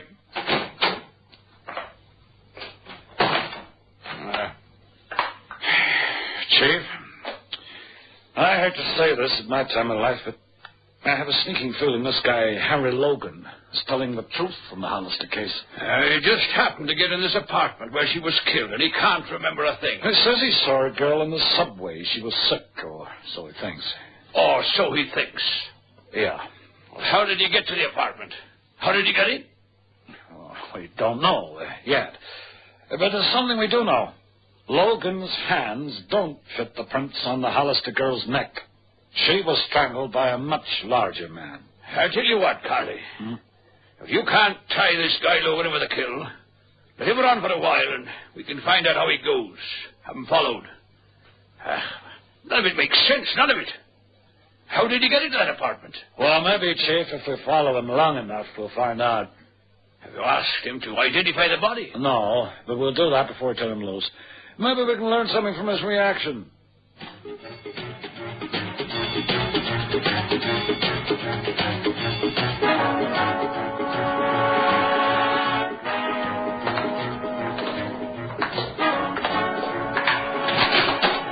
And here, Logan.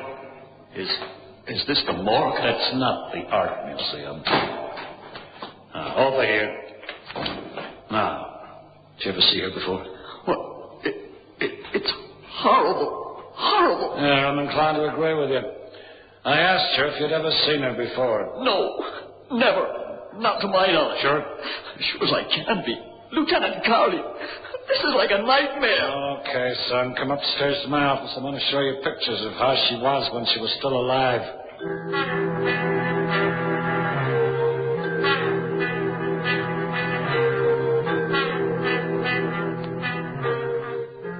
Well, recognize her? No, I'm sorry to say I don't. Was she the woman in the subway? I don't know. You know how it is there, all darks and lights.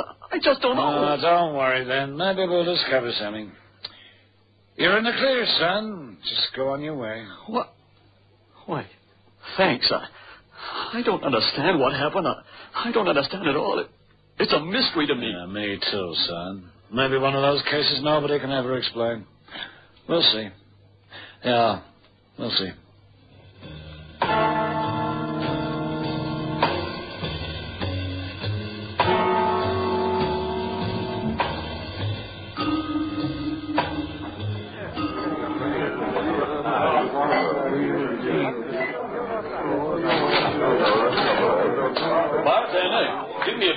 sandwich. Coming up, buddy. Thanks.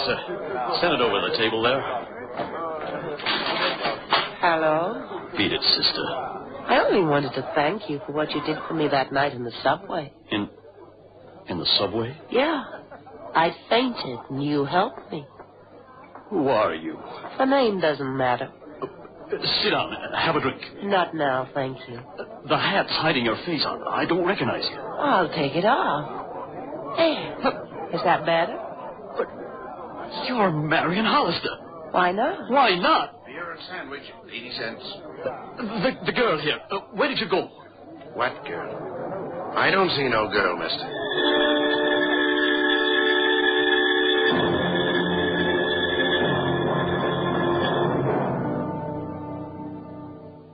Lieutenant Carley, I know you think I'm crazy, but this is on the level. I saw her. I spoke to her. Marion Hollister is being buried today. How did you identify her? Her father made the identification, but we checked her fingerprints. They're on record. She knocked a guy over with her car 3 years back, got away with a rap, although I think she should have gone to jail. Now, just take it easy, son. But what happened then? Oh, you've been under a bad strain, boy. Been in jail, accused of murder. Well, you got a dream or a hallucination or something, that's all. Or somebody was impersonating her. But she was exactly like her photograph. Just take it easy, son. Where was this bar you were at? Murphy's on the corner of Main and 60th. Oh, I can't see a girl like Marion Hollister going in a place like that. Now, we're busy on the case. I'll talk to the bartender later. Just you go home and relax. But it was her. I tell you, it was her. And if you aren't going to do anything about it, then I will.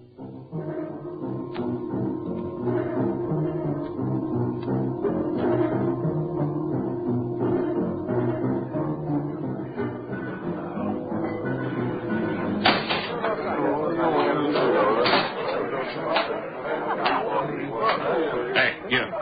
Yes, sir? Take a look at the shield. Okay, have a drink on the house. Beer? I'm not a cheap cop. Scotch, then? I don't want a drink. What is this, mister? Hold up. Oh, I get it. I pay you or you raid the place. Your business is lousy. The most I could go is $50. Look, I want information. A guy named Logan was in here the other night. Yeah, that's right. How'd you know his name's Logan? Wait, one of the reporters told me. One of the newsmen. You served him a beer at his table. There was a dame with him. I never saw a dame. You sure? Sure, I'm sure. Get your jacket, Buster. I'm taking your seat. See, what is this? Ask for questioning. Are you coming quietly or in two pieces? Oh, I'll come quiet. Cops. You can't win with cops.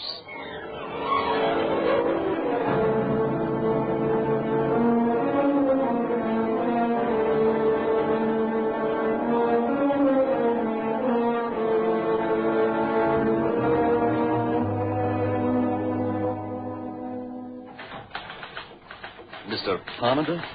That's me, son. You're the crime editor of the Banner? Yeah. I know your face. You're the guy that was picked up as a suspect in the Hollister case. Then you were released. I'm sorry. You were yesterday's news. I want to know something about Marion Hollister. What kind of a woman she was. Yeah. Come in my office.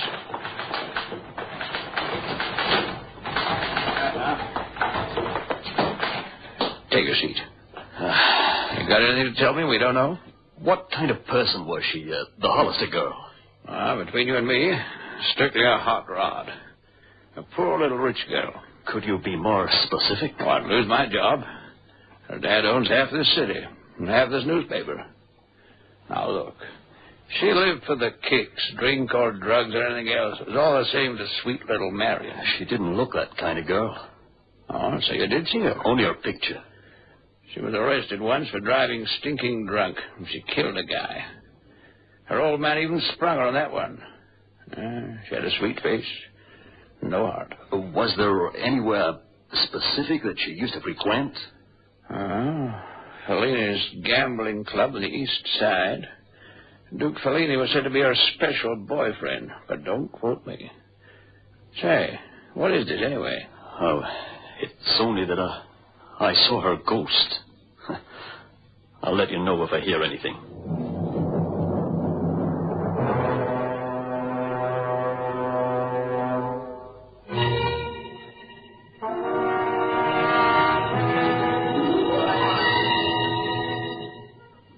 I don't think Logan believes in ghosts, do you?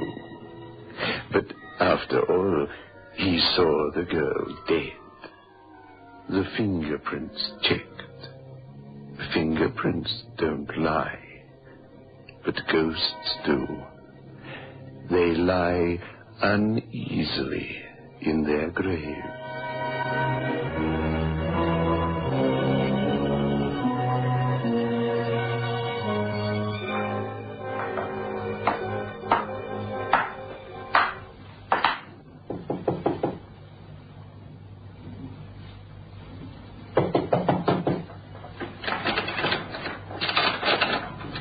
This Fellini's club? Sure. Oh, where's Fellini? Not here. We're closed. Where does Fellini live? How should I know? I'm a friend of his. Who cares? How much? $50. Spring a 10 spot. Hand it over. There. Now talk. 13 Wilshire Chambers. That's an unlucky number.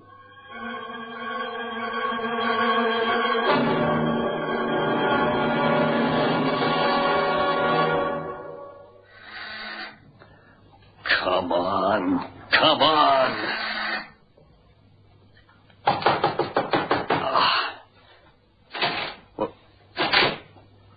What do you know? Wasn't even luck. What?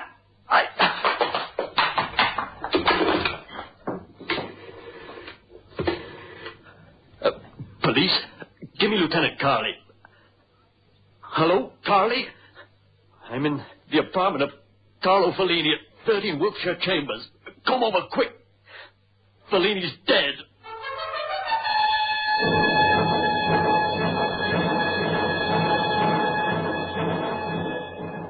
Okay, but in future you don't play cops and robbers, Logan. That's my job. How did he die? Shot about 3 days back. Know the guy? Of course not. You don't know anybody, do you? No, I don't know anybody.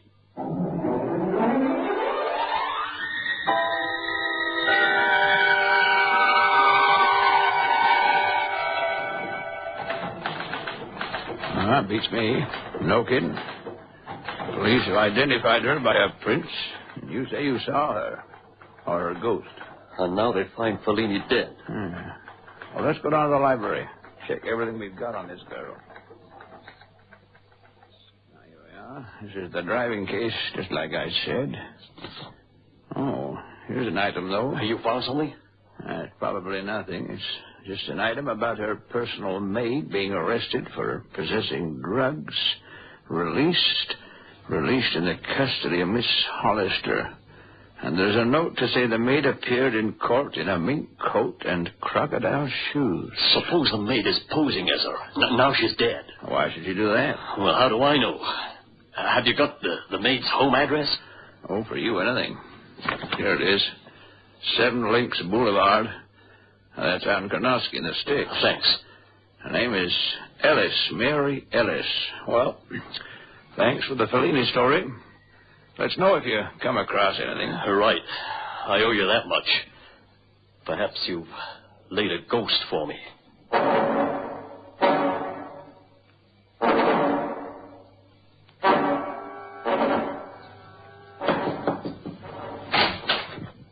What do you want? I want to discover the whereabouts of Miss Mary Ellis.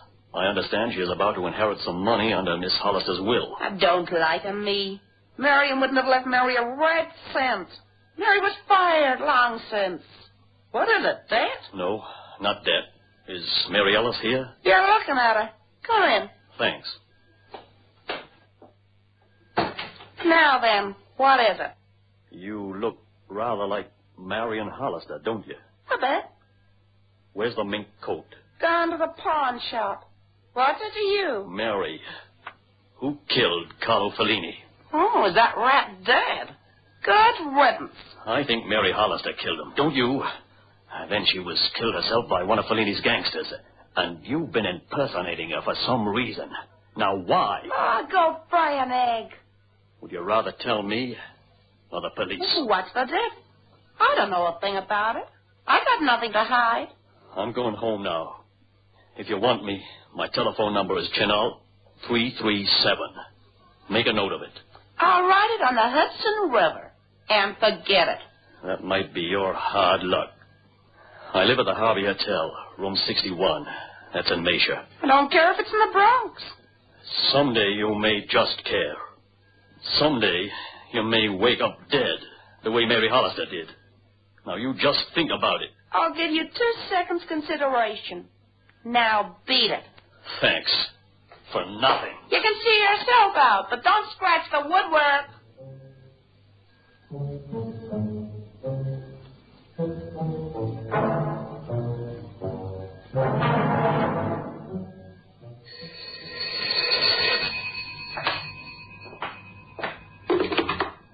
Logan here, room 61.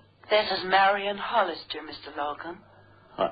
I don't know what the game is, honey, but Marion Hollister is dead. And I don't believe in ghosts. Don't you, honey? Perhaps you should. Whoever you are, what do you want? To talk to you. Come over to the apartment. Where you found? Sure. And I'll bring the police with me. Oh, I wouldn't do that, darling, if I were you. Why not? Because they wouldn't find anything there. Are you coming? Okay. I'll be along. I'll leave the door off the latch. I'll be seeing you.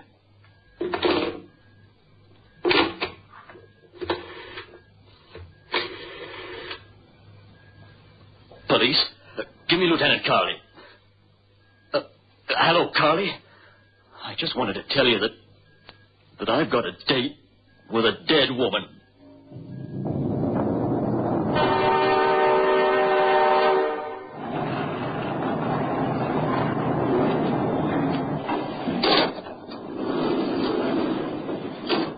Ninth floor, mister. Thanks.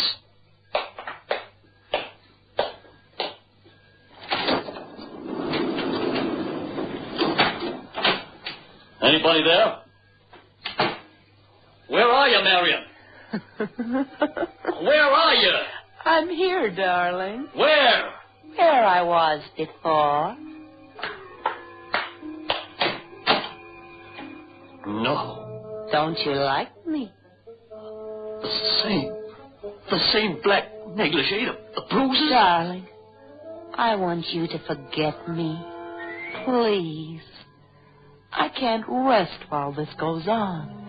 Please let me sleep in peace. Come on, boys. Come on. Where's the light switch? Huh?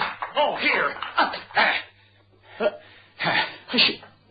She was here. Huh? I tell you, she was here.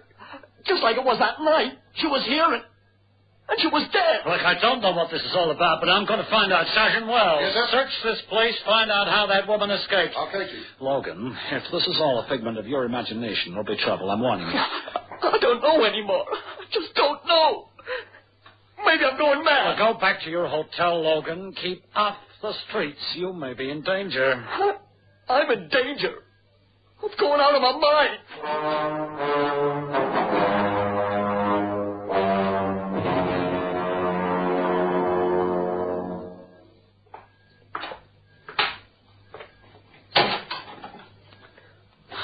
Hey, what is this? What are you doing here? Don't you like me? Even a little? You're real. You want a ghost? No. I'm not a ghost, Logan. I'm Marion Hollister. That's impossible, and you know it. I was Mary Ellis, too. See yourself out and don't scratch the paintwork. But the Hollister girl's fingerprints were checked. Oh, surely. But you see, I was on a drunken driving charge. My maid looks a lot like I do. That's why I chose her. She could always give me an alibi. Well, I paid her well to stand in for me. It was her fingerprints they took, not mine. Then the real Mary Ellis was the dead girl in your apartment. That's right. My money comes from my dad. When I went to Fellini's place, Mary was seen around as me. I'd been forbidden to visit Fellini. Poor Carlo. I killed him. I killed him with this gun. Put that thing away. I shot Carlo because he was through with me. All he ever wanted was money and more money. He called me names that night. Carlo has a brother. Carlo's brother has big hands. Poor Mary Ellis. She did look like me. Give yourself up. If you explain it... No, it won't help now. I was going home by subway, and I suddenly felt faint. After all, I just shot Carlo. You wanted to help me, and that was all. But I couldn't let you give evidence later that you'd seen me. That would have placed me too near to Fellini's place. What happened to me? I asked you to take me home. Then I rang a certain doctor I know. He just hypnotized you, that's all. Told you to forget and sleep. Logan, if I'd have gone into my bedroom, I'd have seen Mary Ellis dead. I didn't. Not till later. Then I couldn't move you, and I had to leave you there. And now? I tried to make you think I was my own ghost and shake you off the trail. I made up as Mary Ellis in case the police went to question her. They didn't. You turned up. But you didn't really believe in ghosts, did you? I began to, at the end. How did you get out of the bedroom? Oh, I just slipped past the police in the dark. Well, I decided to shoot myself, but the game isn't played out yet. It might be easier to shoot you. You're only making it harder for yourself. You know that. I don't think they'll do much to you for shooting a rat like Fellini. Sorry, Logan. You were good to me. You liked me, even. But I'm rotten, and I always was, and I'm going to do the selfish thing to the end. Put it down! Yeah, put it down, Miss Hollister. You see, Logan's been close-tailed ever since we let him out of jail. Oh, here goes nothing. Don't You rat. You stopped me doing the only decent thing I ever tried in my whole life. I hate you. I hate everybody. It'll pass, Marion. Everything does. Things can get better for you. Believe me.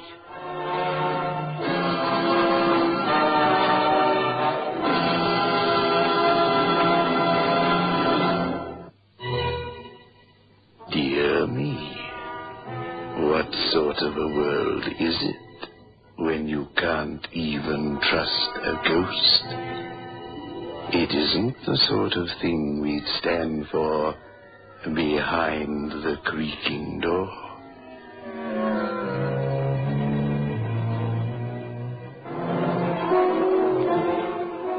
This is your host back again.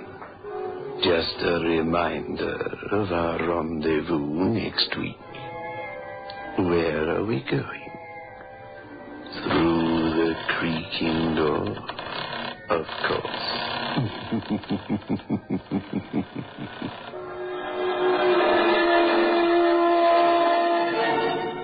The creaking door.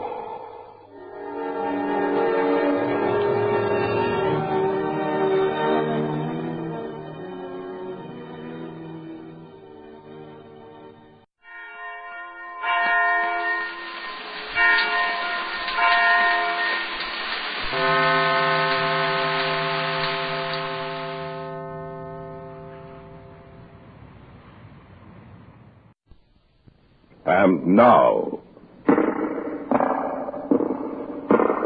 Hall of Fantasy. Welcome to the Hall of Fantasy.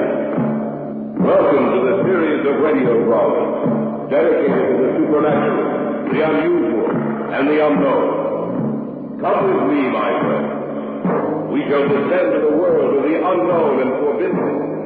Down to the depths where the veil of time is lifted, and the supernatural reigns as king. Come with me and listen to the tale of He Who Follows Me. The Death That Walks? Well, how did he come to get that name? Because people around here have seen him at night. But he's dead. That's right, he's dead. And they've seen him walking. It must be their imagination. Ain't their imaginations, I know. I've seen him myself. What are you trying to do? Frighten us? I ain't trying to frighten you none. I don't have to. He'll frighten you. Old Mr. Thomas, the Death That Walks. Because he'll come for you. He'll come for you. In just a moment, the Hall of Fantasy will present He Who Follows Me. And now for our story. Adapted for radio by Richard Thorne, entitled He Who Follows Me. A have before me the diary of a dead man. He and his wife were my best friends. The words he's written down tell a tale so fantastic it's almost impossible to believe. Yet I know that Bill and Helen Mason lived the last few months of their lives in dread fear of the slow steps that followed them. It is late evening as I read his words. I have come to their house, now so empty, and sit in the large, overstuffed leather chair in the library. Outside, rain pummels against the side of the house. The wind blows the fall leaves from the trees, and the sound of thunder gives vent to the anger of the storm. There's something in the house. A tension. A fear, perhaps. I feel almost as if unseen eyes were watching me. As if someone is here with me. Here in this room.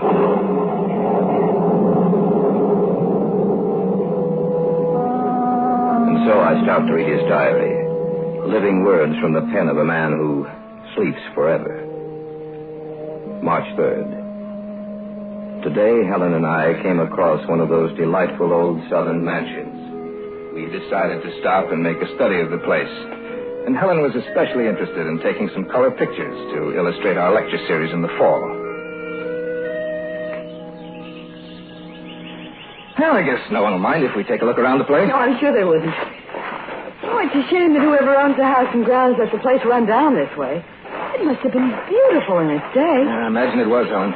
Well, the house could still be saved, renovated. Beautiful place. Oh, wait a minute. I'd like to get a shot from here. If that turns out, it'll make a nice picture. Helen? I wonder what that building is over there. Where? Right over there, just in back of the house. Oh, well, no one's to stop us. Why don't we take a look? All right, let's do. Can't understand why anyone would let the grounds and house deteriorate so. Well, it must have cost a lot of money to run a place as large as this, darling. The real estate office probably couldn't find a buyer. Yeah, you're probably right. I noticed the other building doesn't seem to be so run down. No. It's in remarkably fine condition. It must have been built a lot later than the house. It seems to be made of stone. Gray stone. I wonder what it's used for. Don't know. Actually, I believe that someone lived in the old house not too long ago, and I think probably the second building was constructed during that time. Well, it's a crime to let a beautiful old place run down like this. Well, here we are. Bill? Yes, dear? It doesn't have any windows. Yes, I noticed that. Seems rather strange. Oh, well, maybe it was used for a storehouse. Oh, look at the door. Well, what's the matter with it? I think the lock's broken. Yeah, you're right. Why don't we take a look inside? All right. The lock's all rusted through. There. Yeah, that does it. And now to see what's inside. Well, there might not be any windows, but there's a skylight that lets in the sun. Come on, let's go in. All right. Ooh, it's so cold in here. So I noticed. Helen, what's that in the center of the floor?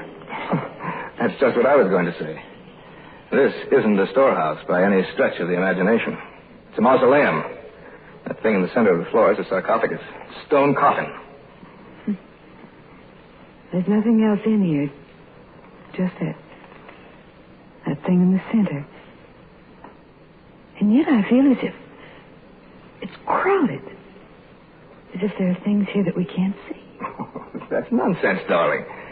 Hey, look, notice how the sun falls across the head of the sarcophagus. Yes, I wonder if we have light enough to take a picture. I doubt it, but you could try. Well, I might as well if it turns out that... What are you two doing in here?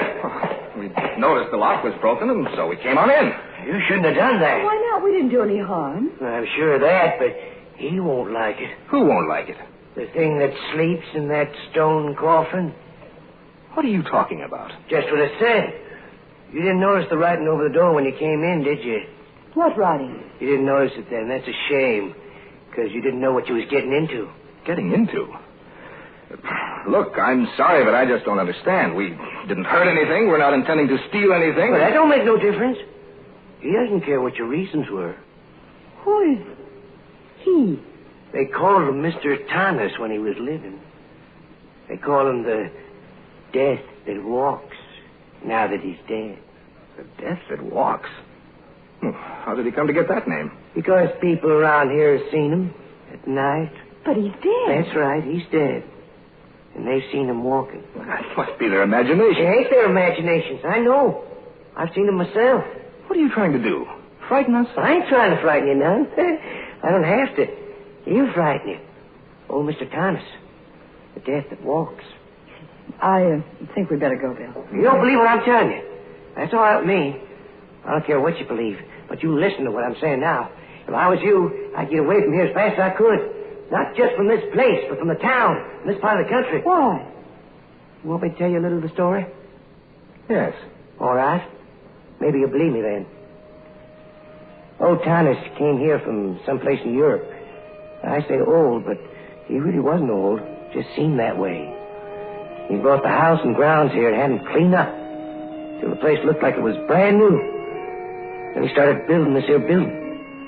There's something funny about Thomas, something in his eyes that make you frightened of him. His eyes, they look like the eyes of a dead man. He didn't act like anyone I ever knew. He was always talking about death. Always telling me he could come back after death. I was the caretaker then, just like I am now. After this building was completed, I used to watch him at night when he'd come out here. It seemed like he was in some sort of a trance. He'd stay out here for hours. When he'd come back to the house, his eyes would glisten and shine, so you couldn't hardly look at him. A week before he died, he told me that as long as I lived, I was to take care of this place. Because if I didn't, he'd come back and kill me. And then he died. Just like that.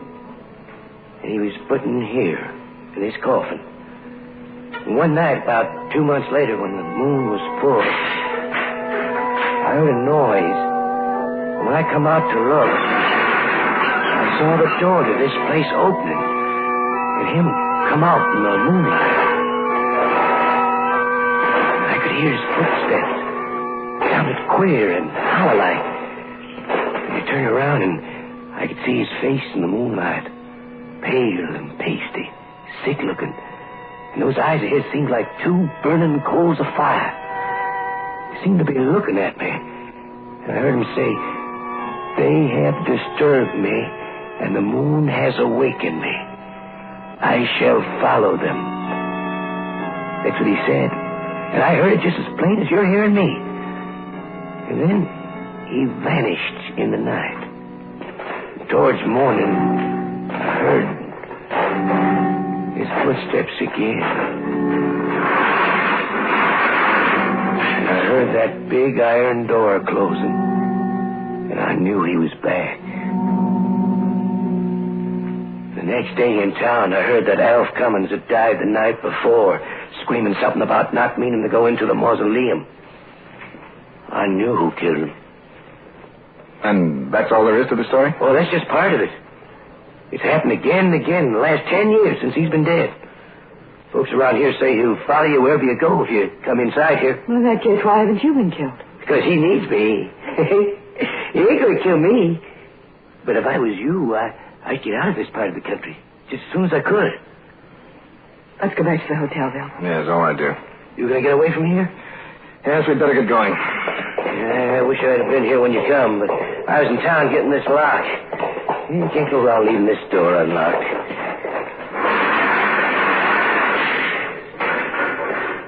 Yes, that ought to satisfy him. There's an inscription, Bill. Yes, that's the writing, I mean. Got a nice sentiment, ain't it? If you enter here, into the realm of death, I shall follow you and bring him with me. March 3rd, later. I sit here and write these words. It's quite late and the moon has risen full in the sky. Helen is standing by the window looking out. For some reason, I am frightened. And yet I know that a few months from now I shall only laugh at the memory of my fright. However, in the morning, I do believe that we will leave this place. All through? Yes, for tonight at least. we'll be leaving tomorrow, Helen. Oh, I'm glad. I don't believe the caretaker story, and yet I'm afraid. Yeah. It's a beautiful night. Yes, isn't it? That moon so big and full that it could... Bill. Yes, dear? Look down there at the street. There's a man down there. Oh, there's nothing to be... Bill! He's looking straight up at us. And pointing to us at... Look at his face, Bill. Look at his face. Pale. Pasty looking. And his eyes like two burning coals of fire.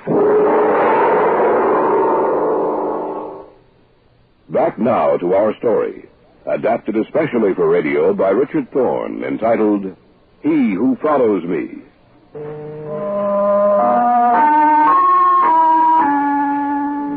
As I read these pages, the words stare up at me, and their formations bring to life a nameless terror which I feel all around me. Outside, the storm still rages, yet the sound of it fades from my mind as the terror in the pages of the volume I hold before me becomes increasingly apparent.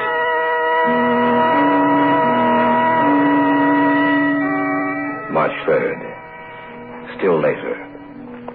The man down in the street, whomever he was, left after about 10 minutes. He has given us quite a fright. Where I felt any doubts as to whether or not we should leave this place, they've all been dispelled now. Helen has just gone to bed. I think I shall do the same. If we're going to leave in the morning, you'd better get to sleep, Bill. I want to get out of here as soon as I can. Yes, I was just coming to bed, Helen. That man we saw... Yes? It might be only coincidence. Do you really believe that, Helen, or are you trying to talk yourself into it? I guess I'm trying to rationalize it, and I'm afraid I'm not doing a very good job of it. I don't know what to believe. It could be coincidence, but somehow I'm afraid it isn't. Then you think that... Maybe.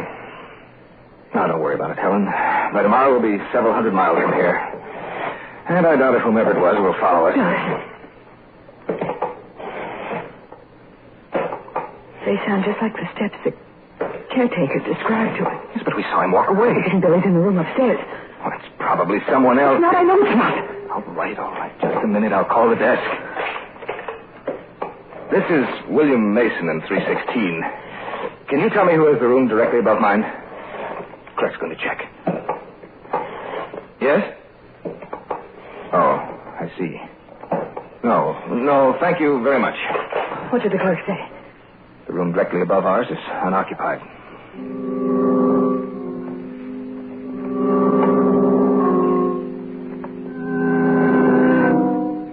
March 4th. We left the hotel a short time after we heard the steps.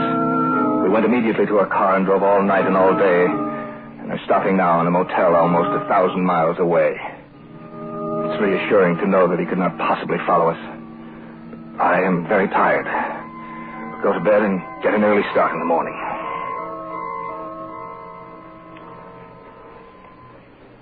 Helen, you asleep? No. What are you thinking about? The words that were written above the mausoleum door. If you enter here into the realm of death, I shall follow you and bring him with me.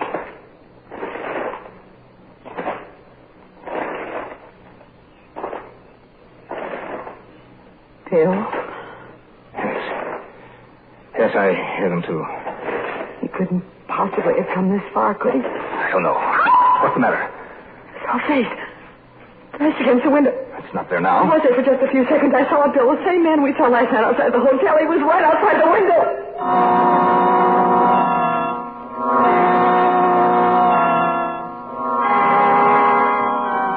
March 5th. This morning when I went in to pay the bill, the man who owns the motel said a strange, pasty-faced man had been in earlier and told him to tell me that he would follow me.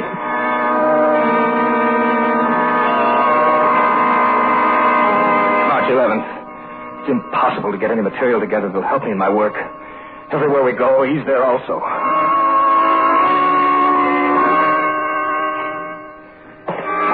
18th. Yeah, Mr. Mason, this guy said it was all right for you to go on ahead because he was going to follow you.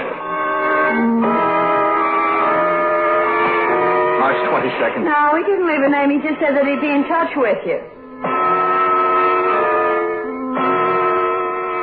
April 7th. Never saw anyone who looked like that before. Is he a friend of yours, Mr. Mason?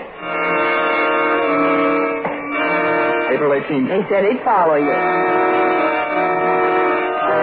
April 29th. Told me to say he'd follow you. May 15th. Follow you. Follow you. Follow you. Follow you. Follow you. Follow you.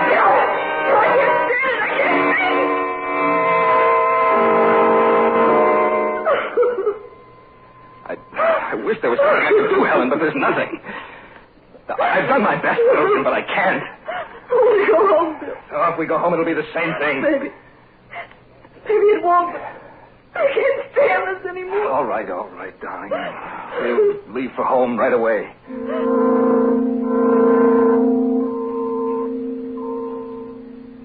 June 23rd. We arrived home this evening. I called Gary as soon as I could. He said he'd be out within the hour to see us.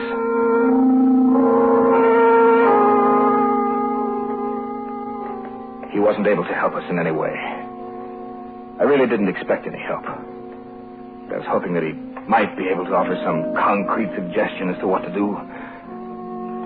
However, last night was the first night in months that we haven't been aware of his presence. Maybe Helen is right. Perhaps he won't follow us here.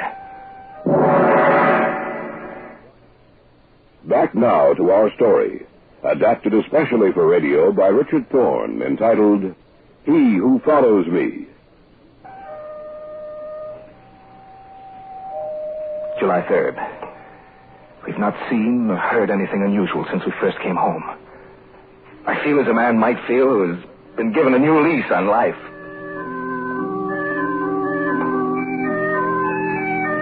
July 10th. Still nothing.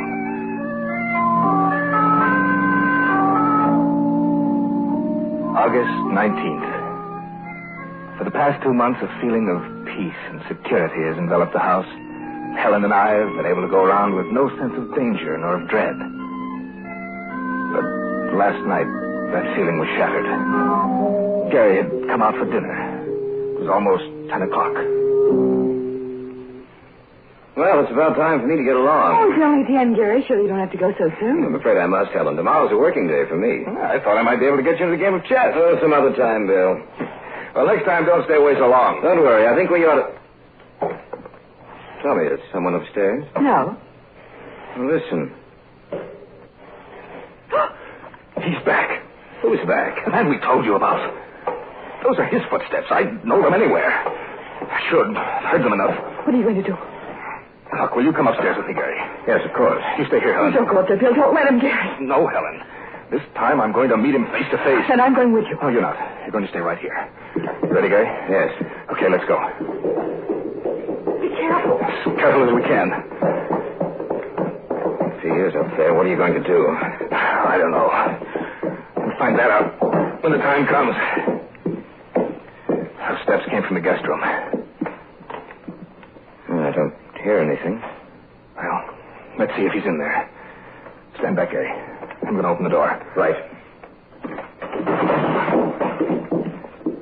It's empty. There's no one in here. But I heard someone up here. Yes, he was here, but he's gone. I can feel it when he's near me. I know it. Come on. Helen! Helen, where are you? Helen! There she is. In the front room. Helen. What's the matter, Helen? Helen, answer me. She can't, Bill. She's sitting there with her eyes wide open. She's dead.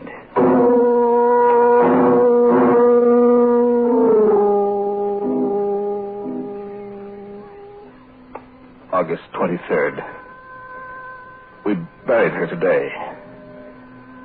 As I sit here in the empty house writing this, I know that Thomas will come for me, too. I am writing this in the hope that someone will find it, read it,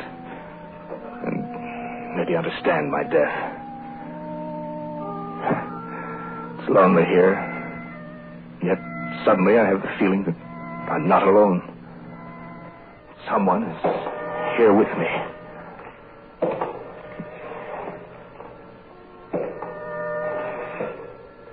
He is here, in this room with me. I'm afraid to turn and meet him. Have those eyes of his burning into me. And yet I must. I pray that someone reads this.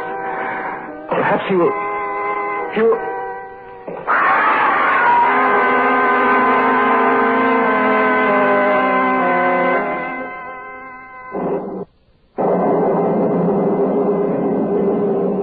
I've read the manuscript in full. The August 23rd entry was the last he ever made.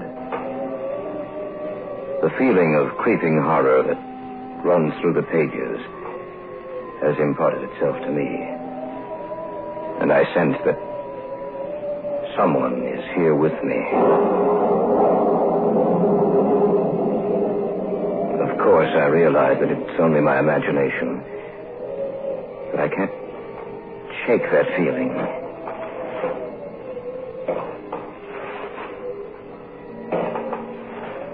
There is someone here.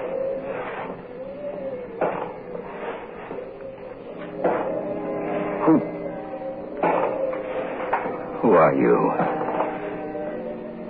Who do you think I am?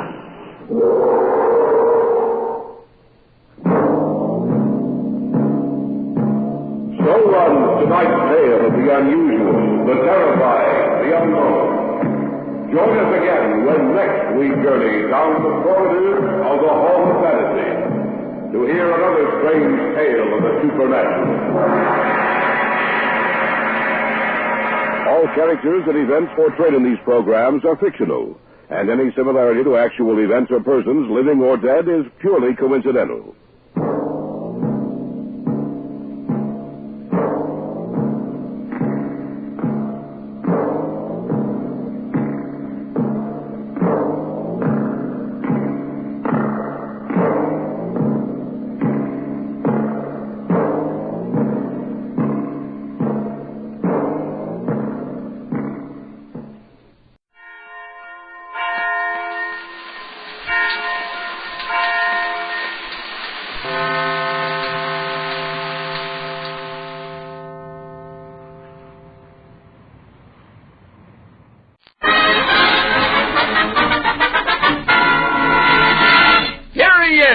In the movie Wake Island, he was the Brooklyn Marine. In The Broad with Two Yanks, he's Biff the Private. But tonight, he's just an overgrown kid anxiously waiting for Halloween. I'll never forget. When I was just a boy, every Halloween my father used to stick me in the front window. We were too poor to buy a pumpkin. The American Meat Institute presents William Bendix in The Life of Riley.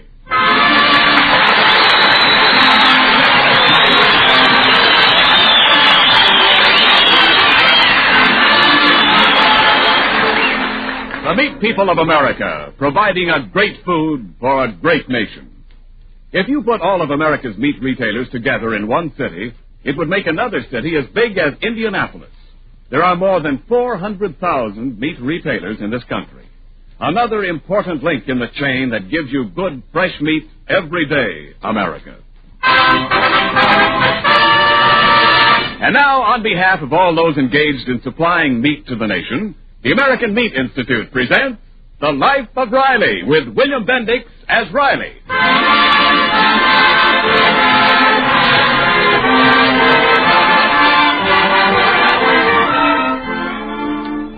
By day, Riley is engaged in the serious business of war production as a riveter in a California aircraft plant. But tonight we see his less serious side. It's 2 nights before Halloween, and Riley is full of the spirit of the thing. It's quite dark out, and Riley's son, Junior, is just returning from a meeting of the Young Wildcats, his club, in a very thoughtful mood. Is that you, Pop? Yeah, Junior. What are you doing hiding on the back porch? Listen, peek in the kitchen window and see what your mother's doing.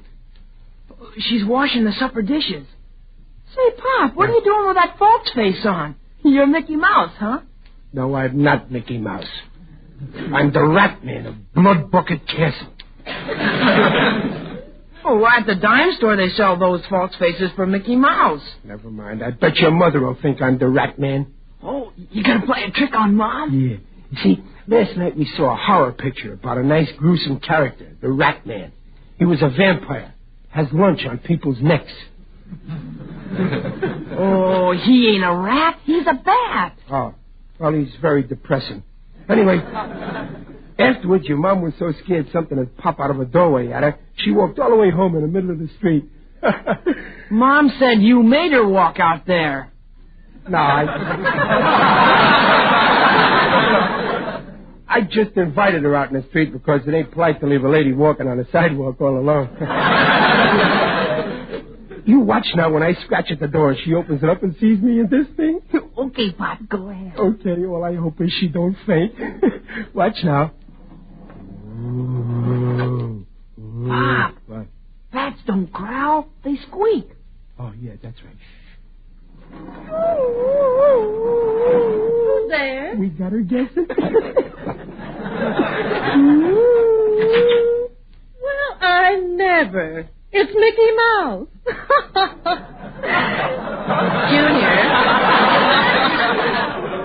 Junior, go get your father some cheese. Ha ha! You sure fooled her, Pop. Yeah. Well, they don't make these masks as good as they used to.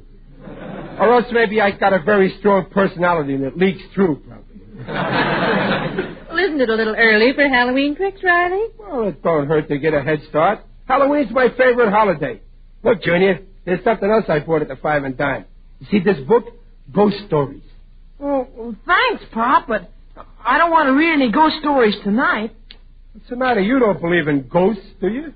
No, I don't believe in ghosts, but I don't want to read anything that might change my mind. Too many people think there's ghosts now. Say, Dumpling, what's the matter with him? Well, I don't know. Ever since he came home from school today, he's been asking me if I believe in haunted houses. What a question. With the housing shortage, as sure as it is, who's going to leave a house empty for spooks? Well, there's one empty house up on Chestnut Hill, Riley. You know, the old Sherwin place. Oh. Some people say that's haunted. Yeah? Mrs. Cornwell claims she saw a pale, white face at the window, too. Yeah? Mm-hmm. Oh, but Mrs. Cornwell's a great one for ghosts. She's always holding seances and things like that. Yeah, that Cornwell kid's in Junior's club, too. I bet he's got our boy believing in ghosts. Well, I'm going to have a head-to-head talk with Junior.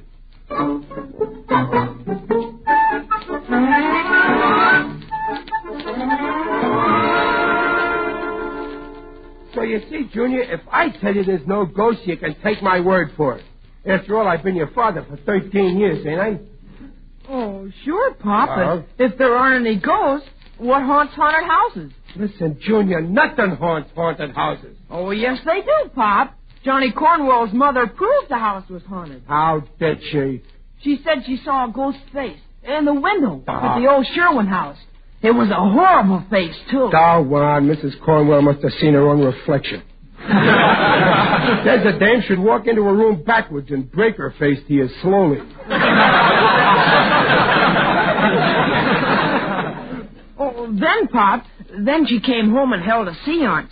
She asked if what she saw was the ghost of Alice Sherwin, and she got 3 raps on the table. Well, that means yes in ghost language. Fine language. All they can do is knock. They ought to be newspaper columnists. You better not make fun of ghosts, Pop. Look, Junior, would you sooner believe a ghost than your old man?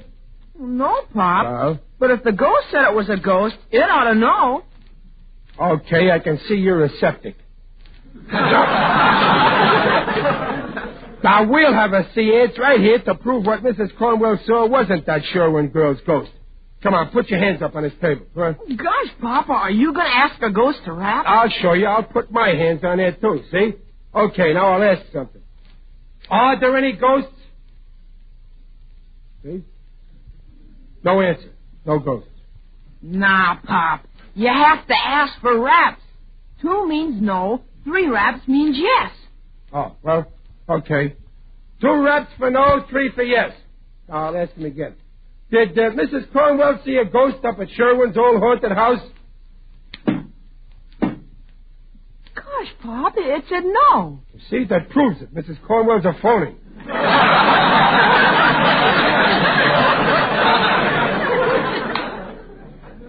Well, ask him again if there are any ghosts. Okay.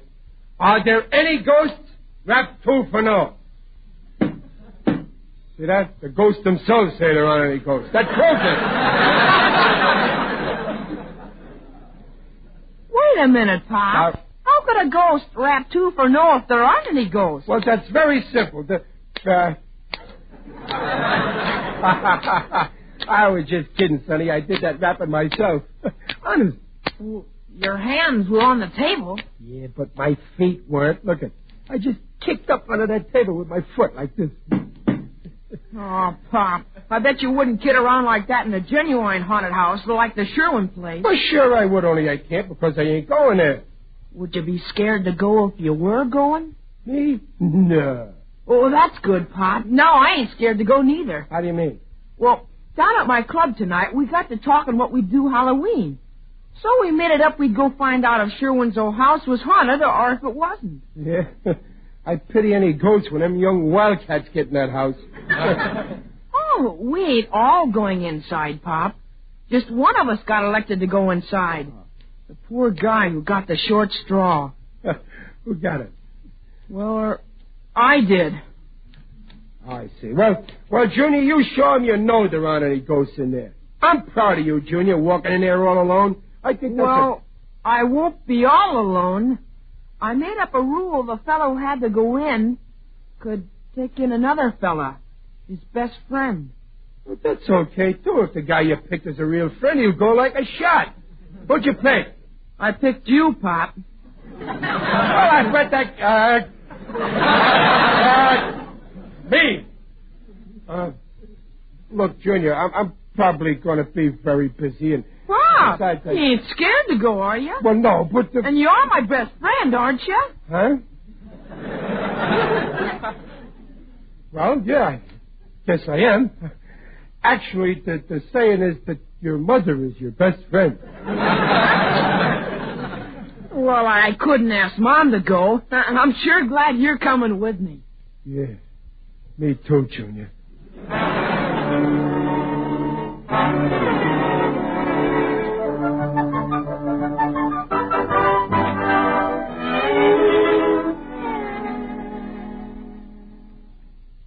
Chapter 13. As Lord Twitcher stood there in the dark hall of the great lonely house, he could feel something evil in the very air. A cold wind brushed his cheek, and an icy hand seemed to touch his spine. Suddenly, he saw the thing, and then he heard a sound, a low, wailing sound. Who's that? It's only me, dear. Did I startle you? No. No, I was just reading this book here. Oh, the ghost stories you bought Junior, huh? Yeah. Such nonsense.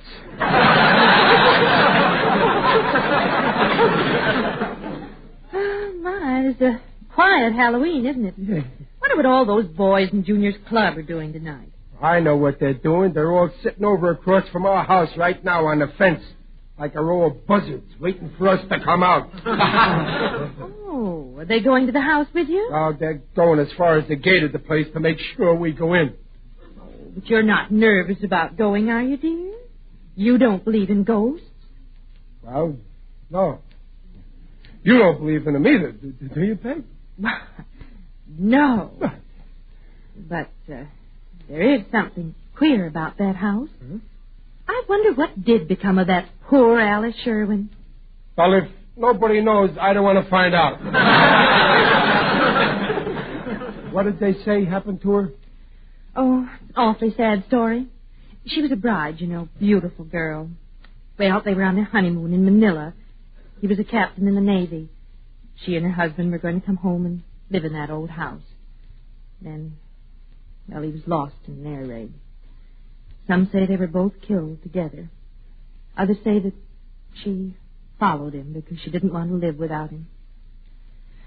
Well, anyhow, the house stands there empty, waiting for the bride and bridegroom that never came to live in it. People ought to leave the place alone. And I'm one of the people. Well, after you go there tonight, maybe people will stop talking and gossiping about the house, because you'll prove there's nothing there. Yeah, maybe. And what was all that talk about seeing lights and faces around the place? Oh, just talk, I suppose. Yeah. But they do say that they saw a woman's figure at the window in the attic. Pop! Junior, what's the idea of sneaking in like that? It's time to go, Pop. Huh? Oh, well, yeah. Well, okay, Junior. Goodbye, Dumpling. Goodbye, boys. Sure dark out, isn't it, Pop? Yeah. Pop, that Sherwin house we're going to, it can't be really haunted, can it? No. But it's funny that people have seen a ghost in there. Yeah, well, look, Junior, when we get in that house, you do just like I do, and you won't see no ghosts. Oh, what are you going to do, Pop? I'm going to keep my eyes shut.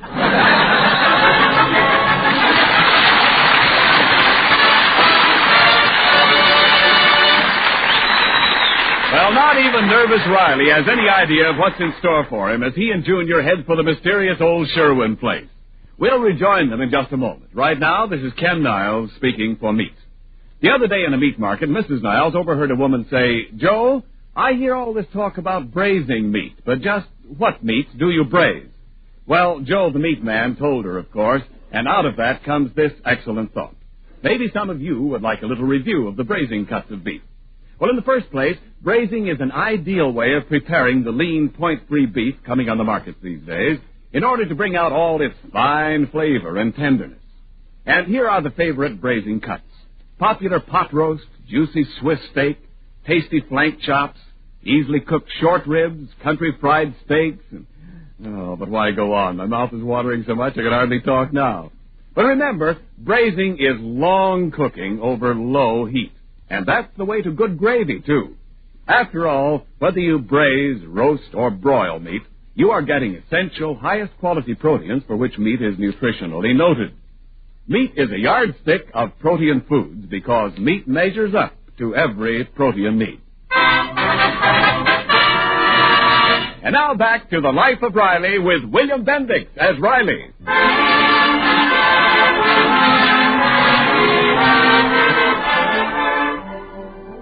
It's just midnight, a very dark midnight. Even the moon is hiding on this Halloween. Riley and his son Junior are just approaching the rusty iron gate that guards the old Sherwin house, which is said to be haunted. Listen. Here's the gate, Pop. Let's go in. Maybe the gate's locked, so we can't get in. Gee, wouldn't that be too bad? We've got to get in, Pop. The gang's followed us all the way from town, and they're still watching. Yeah, they trail us like sharks after a sinking ship. Let's go in, Pop. Okay. What's that? The gate. The hinges are all rusty. Maybe we ought to go back to town and get some oil, huh? Come on in the garden, Pop. Gosh, it's dark. Yeah. Well, follow me, Junior. Where are you?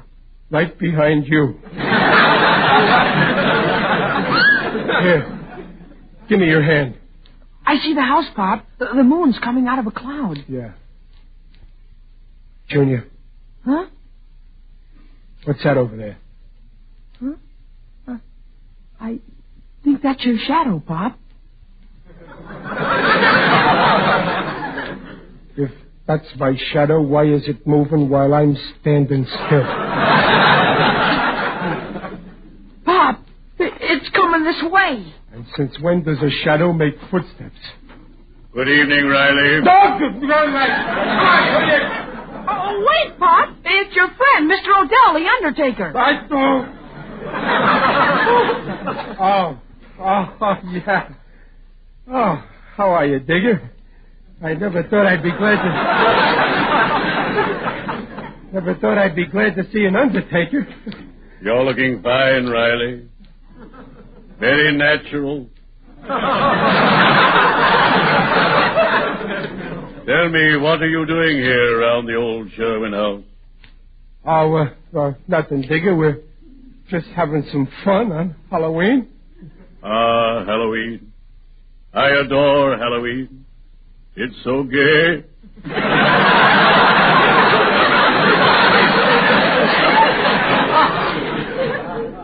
Digger, do you hang around this old house much? Oh, yes, indeed. It's one of my favorite haunts. Haunts?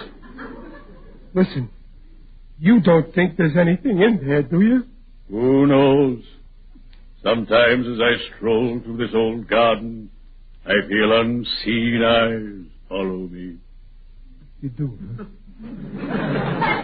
Riley, you're not going inside the house? Well, we thought we might drop in a minute. I could be talked out of it. Take my advice, Riley. Remain outside. Enjoy the beautiful flowers. They're my favorite flowers. Lilies.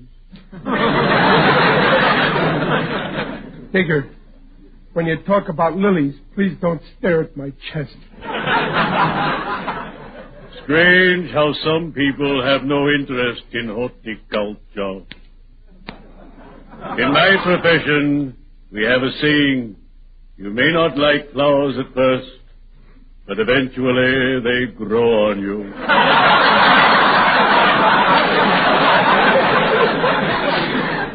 By the way, Riley, how tall are you? Well, I'm about 5 feet. Why? I'd like to borrow your overcoat Saturday to wear at the football game. Oh, sure. I'll pick it up at 1 o'clock. Uh-huh. I want to get to the game before they kick off.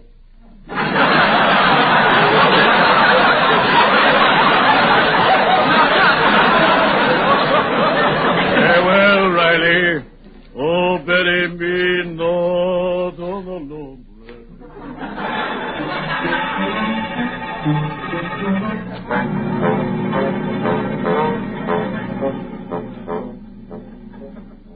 Here's the door to the house, Pop.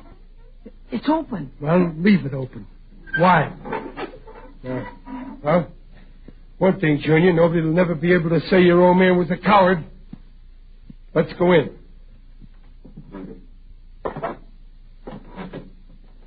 Now let's go out.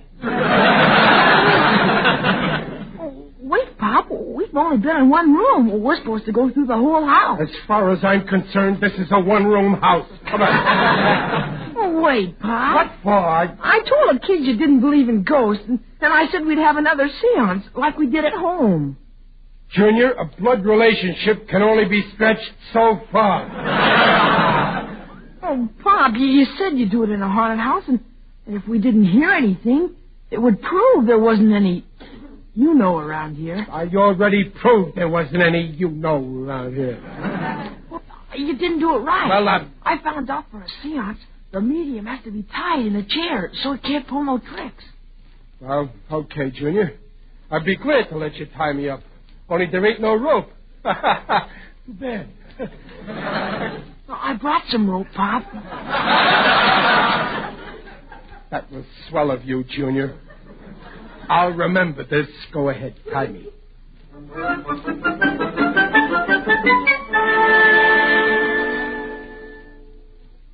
There. Can you move your hands or feet? No, you tied me so tight Dan Green is sitting in. Now, stand over by the window where I can see you. Oh, here I am, Pop.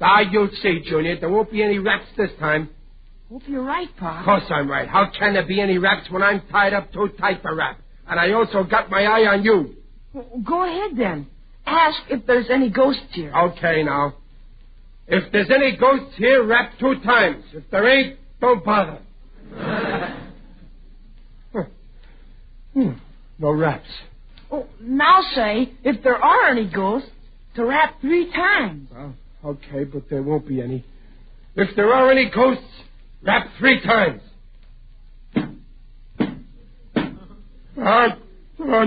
Junior, did you do that? I didn't. Didn't you?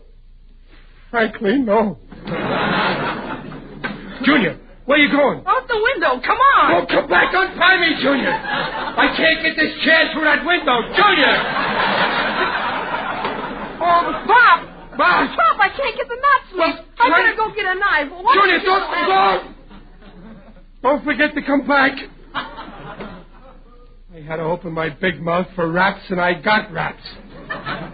Fine thing, all alone in a house with a... what's that? Who's that? What are you doing in my house? I must be going crazy. Why did you come here? I wouldn't stay, lady, only I got tied up. I will loosen the knot. Yeah, well, thanks. Who are you? I am Alice Sherwin. Now I know I'm crazy. I'm talking to a ghost. Pop, I'm coming. Oh, Judy! Please, don't tell anyone I'm here. I only want to be left alone. Here in my house. I got a knife and... Pop, you're untied. Yeah. And it was the ghost that done it. Wait a minute. Her hands. They weren't no ghost's hands. Junior, you go outside and wait for me. Well, what are you going to do, Pop? I'm going to have another talk with that lady ghost.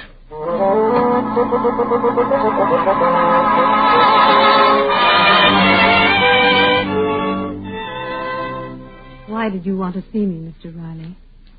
Well, when I figured out you wasn't a ghost, I got to thinking how lonesome you must be in this house all alone.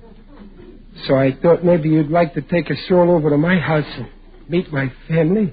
Oh, thank you, but if you'd rather not talk, I'll go away. No, don't go yet. I mustn't be rude to my first guest in so long. Oh, thanks.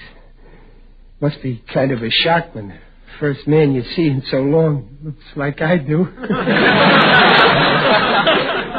Tell me about your family, Mr. Riley. Well, my family's named Riley after me. Very nice people, too. That was my son, Junior, that was with me tonight. It must be wonderful to have a son. Oh, it's great. I got a daughter, too. A girl.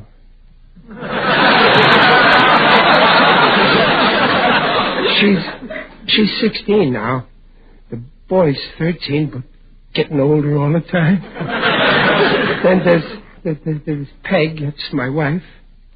She's older than the kids, but younger than me.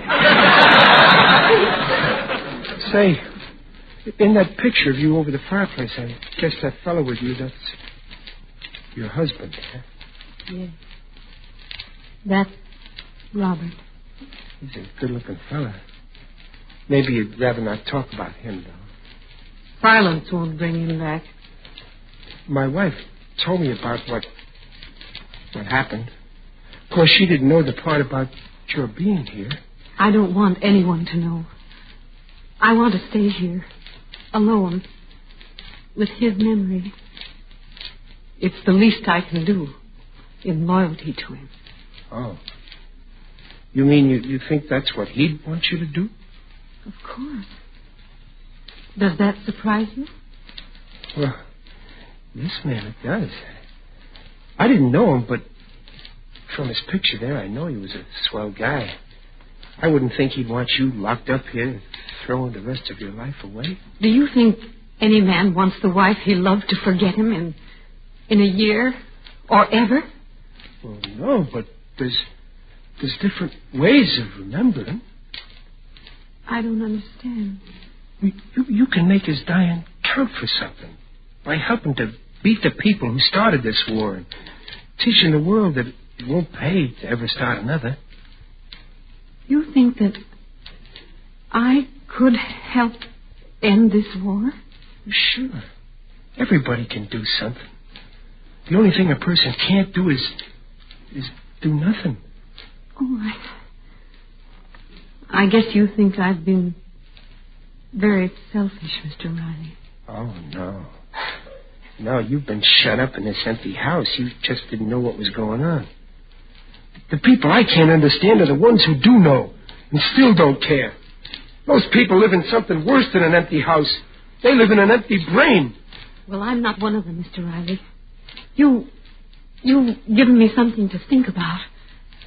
And I'm very grateful. Oh, well, gee, that's fine. Well, I guess I'll be going. I'm sure glad you ain't no ghost. Of course, I ain't actually scared of ghosts because I know there ain't no ghosts. Are there? Of course not. But, you know, Mrs. Sherwin, it is kind of dark out in that garden, isn't it? Would you mind walking me to the gate?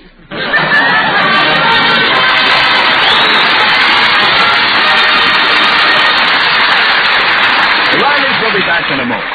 Well, I think we can all agree with Riley that none of us here at home can sit this war out. The war isn't over in Europe, the war isn't over in the South Pacific, and the war isn't over in America's kitchens.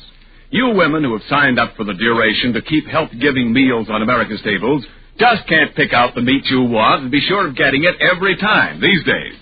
The needs of war are bound to make the varieties and quantities your meat man has vary from day to day. So let's all make good meals out of whatever meats are on hand. And remember this, all meats, regardless of cut or kind, have the same complete, highest quality, good-eating proteins that make meat a yardstick of protein foods. This statement and all statements regarding the nutritional value of meat made on this program are accepted by the Council on Foods and Nutrition of the American Medical Association. Hiya, Dumpling. Hey, I got some big news about Halloween. Yes? Well, you know, I think I'm going to open up a one-man recruiting outfit. I'm going to recruit waves, wax, spars, and spooks. The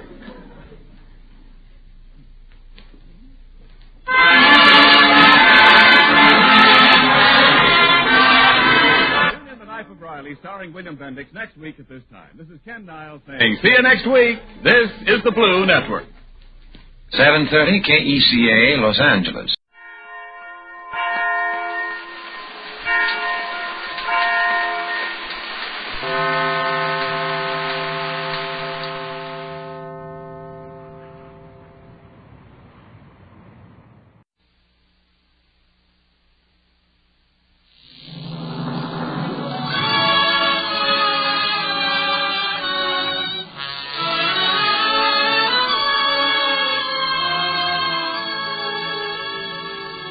Lady Esther presents the Screen Guild Players.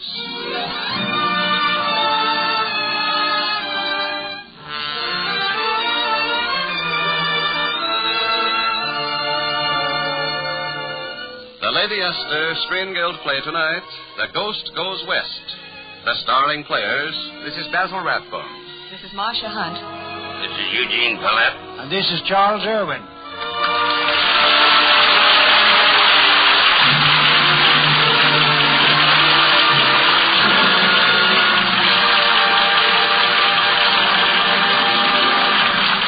Tonight, Lady Esther presents the Screen Guild Players in the amusing mystery comedy, The Ghost Goes West, through the courtesy of Palace Films. It stars Basil Rathbone in the dual role of Murdoch and Donald Glowry, Eugene Pallette as Joe Martin, Marcia Hunt as his daughter Peggy, Charles Irwin as the old Glowry, and Mary Gordon as MacNiff. The Lady Esther Screen Guild Players in The Ghost Goes West.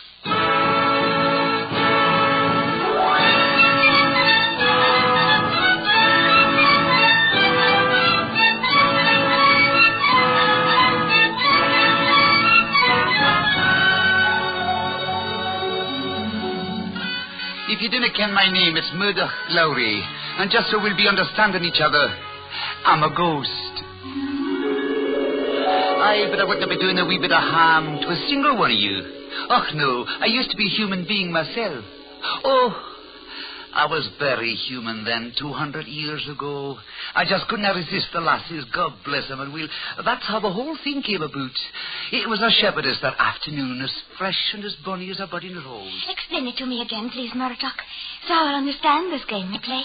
It's simple, lass. You see, I ask you a riddle. What's the difference between a thistle in the heather and a kiss in the dark? And if you cannot tell me by the time I spell Killycranky, you must pay the forfeit. Ready now? K-I-L-L. Very well, then you must pay me the forfeit. What is the forfeit? A kiss, of course. It's always a kiss. Come on now. And we are not that sorry. The McLagans. What is it, McLagans? What you want with me? It's the boast that was made by your late father, Murdoch. He said that one cloudy could thrash 50 McLagans. And now is the time for you to prove it. There's so many of you, and there's only one of me, and... Oh, shoot him, Gavin, and be done with it. No, you mustn't. You... You've killed him. You've killed him. Oh, may heaven receive the soul of Murdoch Glowry.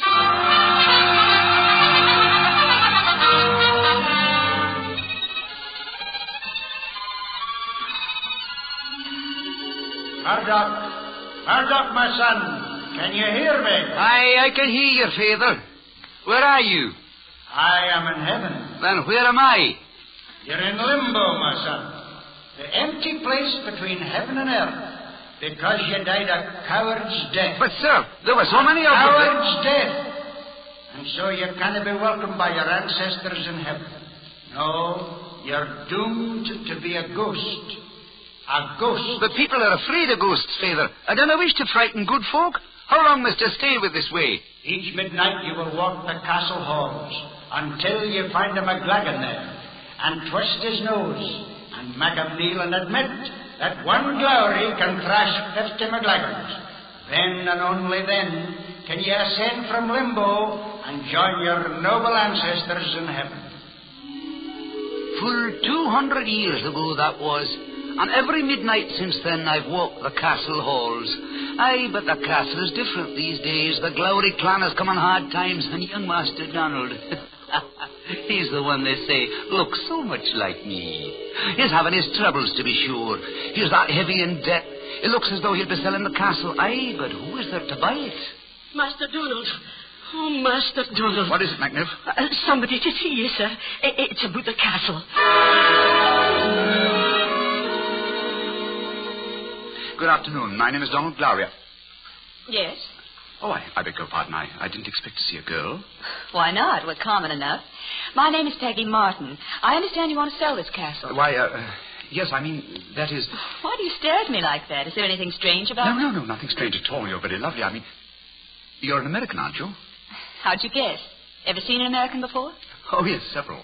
Where, in the zoo? Oh, please forgive me. It's just that, well, we don't often have anyone worth staring at here. And we don't have lovely old castles like this at home. I hope you won't be too hard on my father. Your father? Well, he's the one who'll have to pay for it, of course. Could I bring him here with my mother? Oh, yes, of course, certainly. Why not bring them here for dinner this evening? Oh, how nice of you. Oh, you don't have any other relatives, do you? I mean, no husbands, anything like that? No husbands, not even one. Then by all means, it's dinner. Shall we say at 9? Thank you very much. We'll see you this evening. McNiff! Did she buy the castle, Master Donald? She will tonight. She's coming to dinner with her father and mother. But what about the Glowry ghost? He'll appear at midnight and there'll be no sale. No. They won't see him. They'll be gone by 12. Aye, they'll be gone. And so will the servants. They'll have no traffic with a ghost.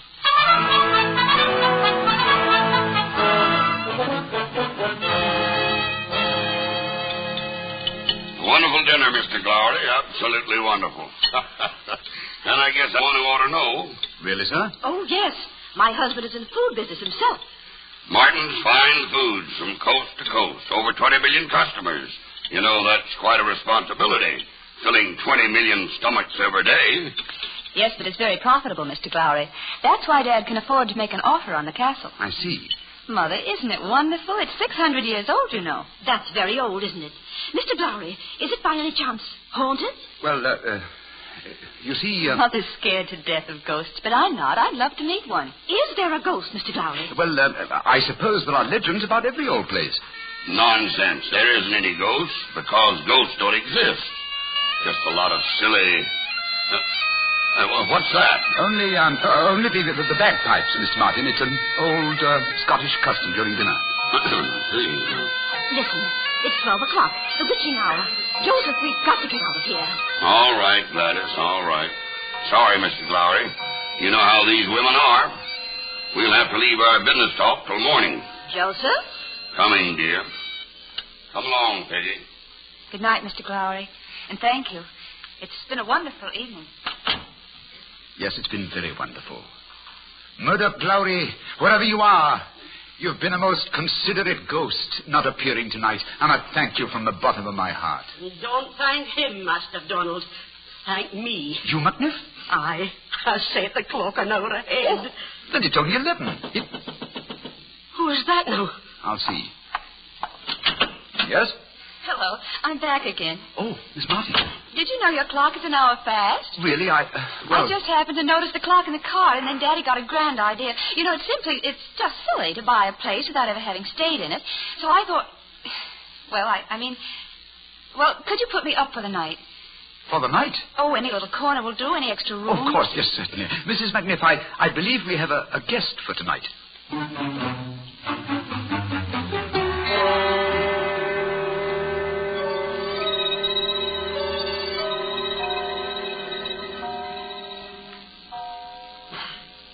There's the clock again. It must be midnight now. I wonder if... Yes? Yes? Who is it? I thought I heard the... Why, it's Mr. Glowry. Of course. All dressed up like that in tartan and kilts. For a moment, I thought you were a ghost. I'm a ghost. I'm the famous ghost of Glowry Castle. And they say the Scotch have no sense of humor. Why do you laugh? Do you not believe me? Oh, of course I do. And I think you look marvelous in that fancy dress costume. Oh, this? Oh, it's just what I happened to be wearing on the day of my death. Oh, you're dead. When did that happen? Well, I forget the exact date, but it must be all of 200 years ago. 200 years. My, for goodness sake, and you look so young. Do you not realize that we never age? Or are you no used to meeting ghosts? No, this is my very first encounter. And I'm surprised I'm not terrified of you, Donald. Why do you call me Donald when my name is Murdoch? Because I'm no more frightened of Murdoch than I would be of Donald. I'm glad of that. I wouldn't like to alarm such a bonny wee lass. Oh, it's been a long time since I saw the like of you. Not since that day I was teaching the bonny shepherdess. Tell me, do you get the game of Spell Me a Riddle? No, how's it played? You see, I ask you a riddle, like, what's the difference between a thistle in the heather and a kiss in the dark? And if you cannot answer by the time I spell Killy-Cranky, you must pay the forfeit. Ready now? K-I-L-L. I give up. Then you must pay the forfeit. We're kissed. Oh. All right, but first you've got to tell me the answer. Oh, no, the forfeit comes first. Oh, no, it doesn't. I tell you it does. And I tell you good night. Dinna go, Willis. Come out. Come out, or I'll come in. Murdoch, my son? Aye, Father, I know. But it's been so long, Father, so long since I saw a lass as bonny as that wee one.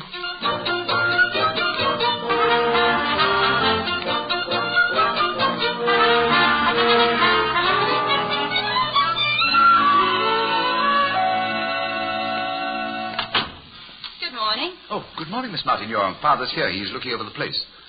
You know, I like you, Donald. Like me? Oh, do you really? Very much. I like people who do crazy things. Crazy things? Like dressing up last night and pretending to be a ghost. Oh, that. And are you going to tell me the answer this morning? Answer? I'm afraid I don't quite... No, the riddle. The riddle. No, I can't tell you just now. You see... Well, I guess I'll never know the answer till I pay the forfeit. So, here it is. There's your kiss. Now what's the answer? Well, Oh, no, you can't have the answer yet. But I've just paid you Do you for think it. one kiss is enough for the secret mystery of Glowry Castle? Oh, no. That's just the beginning of the forfeit. But that's not fair. You said... Oh, there you are, Glowry. I guess I've seen enough. But, Mr. Martin, I wasn't doing anything. No, but I was. I just looked the whole place over, and I might as well make my top offer first. $50,000. $50,000? On one condition, though. You've got to come with the place. Come with it? On contract, of course, $200 a week. But what must I do? Oh, you just supervise the job, that's all. What job? Why, when we rip the castle down... Rip it down? Why, sure, that's the idea. Take the whole place down, stone by stone, and ship it over and put it up again. Get it, Mr. Glowry? In America.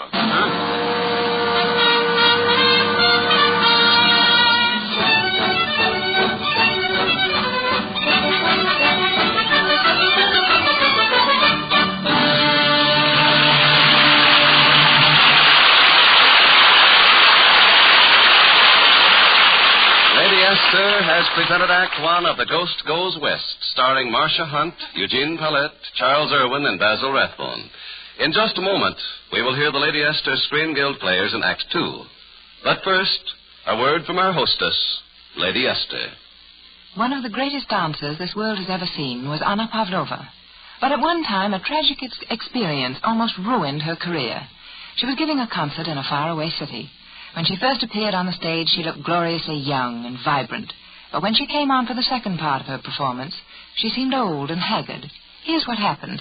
By mistake, the wrong-colored spotlight was thrown on her. Instantly, she looked 20 years older. The audience whispered, "My, how old Pavlova looks." The right light was immediately switched on, but the damage was done. Everyone in that audience believed Pavlova had grown old. You know, certain harsh shades of face powder, like certain colored spotlights, can make a woman look older. I just hope that you aren't innocently using an unflattering shade of face powder. Color specialists say that the wrong shade of powder can put years on your face, and the right shade can make you look years younger. Now, Lady Esther shades are blended a new way, blended to eliminate all harsh or unflattering tones. No Lady Esther shade can make your skin look older, can make your skin look less attractive, quite the contrary. Any Lady Esther shade you choose will give a fresh, young finish to your skin, a clear, vibrant tone. For that's the way my shades are made. The color is blown in by hurricanes to a richness and beauty you won't find in any other makeup at any price. Just try Lady Esther face powder. Try one of the new deeper tones, especially designed for this time of the year. See how it gives warmth and excitement to your appearance, how it gives your skin that smooth, flawless look. I say to you that no matter what you paid for your present makeup, even if you paid $10 or more, Lady Esther face powder will make you look more beautiful.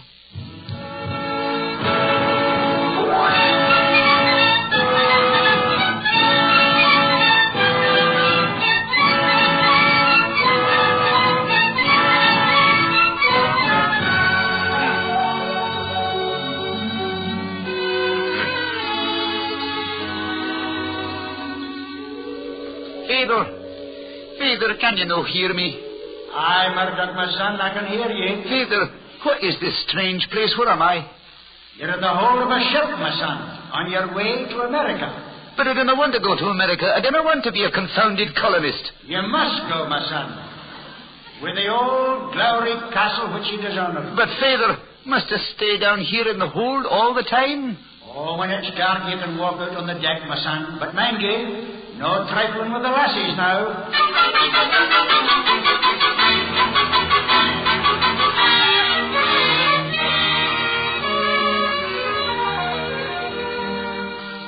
It's nice out here on deck, isn't it, Donald?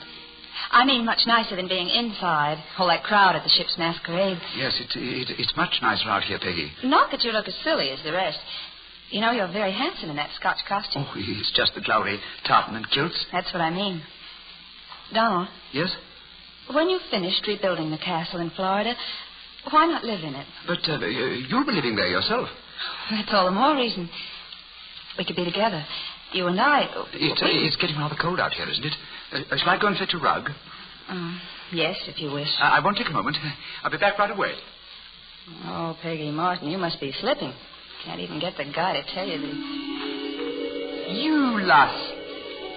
We haven't met before, we two. Don't be silly. You just went to get me a... Wait, it comes to be now.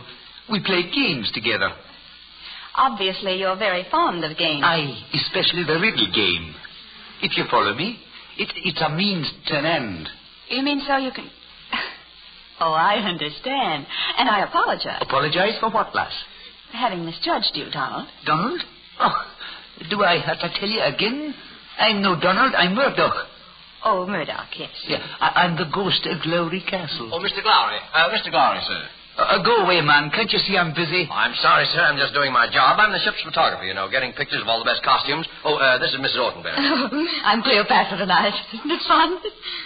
Oh, no. What do you wish with me? I just want to shoot you and Mrs. O together. Shoot me? Now, it won't take a second. Now, steady, sir. Stop. Take that infernal machine away. Take it away, all right?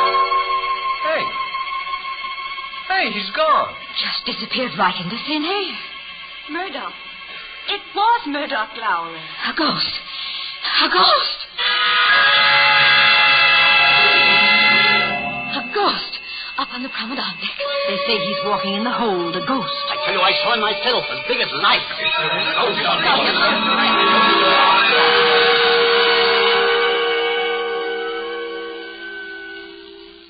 Of course, I don't believe in ghosts myself, Donald. It's my wife. These silly women. She isn't silly, Mr. Martin. There really is a ghost. Dreaming up all sorts of... Huh? What's that? Yes, I've seen him many times myself. Oh, well, under the circumstances, it breaks my heart, of course, but out of deference to my wife's wishes... Joe Martin. Well, there you are. Oh, hello, Ed. Meet Mr. Glowry, the fellow that sold me the castle. Donald, this is Mr. Bigelow, competitor of mine. Owns the Bigelow chain store. Congratulations, young man. You too, Joe. Congratulations? What for? Say, the radio's humming with that ghost story of yours. Why, it'll make the front page of every paper in New York. Pretty smart publicity, Joe. Well, it isn't publicity, and it isn't my castle anymore. My wife made me give it back. Glowry, is it true? I'm afraid it is. No fooling. You know, I might be interested in making you an offer for that castle. What's the idea, Ed? What for? Oh, publicity. Just think, a ghost comes all the way across the Atlantic to proclaim the merits of the Bigelow chain stores. What? You mean you're going to use my ghost? Oh, it isn't your ghost. You gave it back. Glowry, I'm offering $100,000. And I'm offering $125,000. Joe, you can't do that. Your wife won't let you. My wife hasn't anything to say about this. From now on, this ghost is strictly business.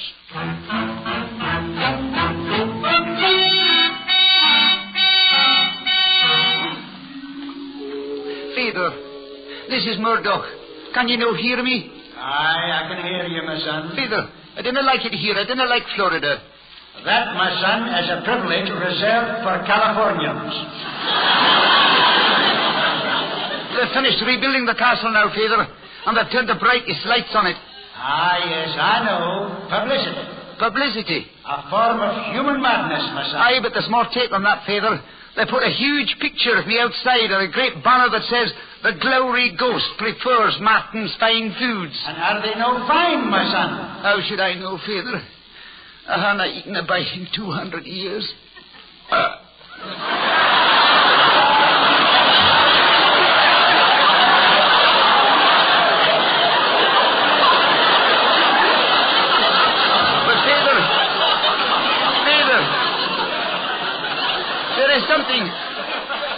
Father, there is something even more dire. And what is that, my son? This Martin's given a banquet tonight to prove to skeptics that I really exist, and fearing that I might not appear, he plans that young Donald shall go in my place, dressed like me, pretending to be a Glowry ghost. Young Donald was cast in your very image, my son. I can scarce tell the two of you apart. Well, the laddie is an amateur. He does not even belong to the ghostly guild. Father, how much longer do I have to bear with this? You can your sentence, Murdoch, my son, until the Glowrys are avenged.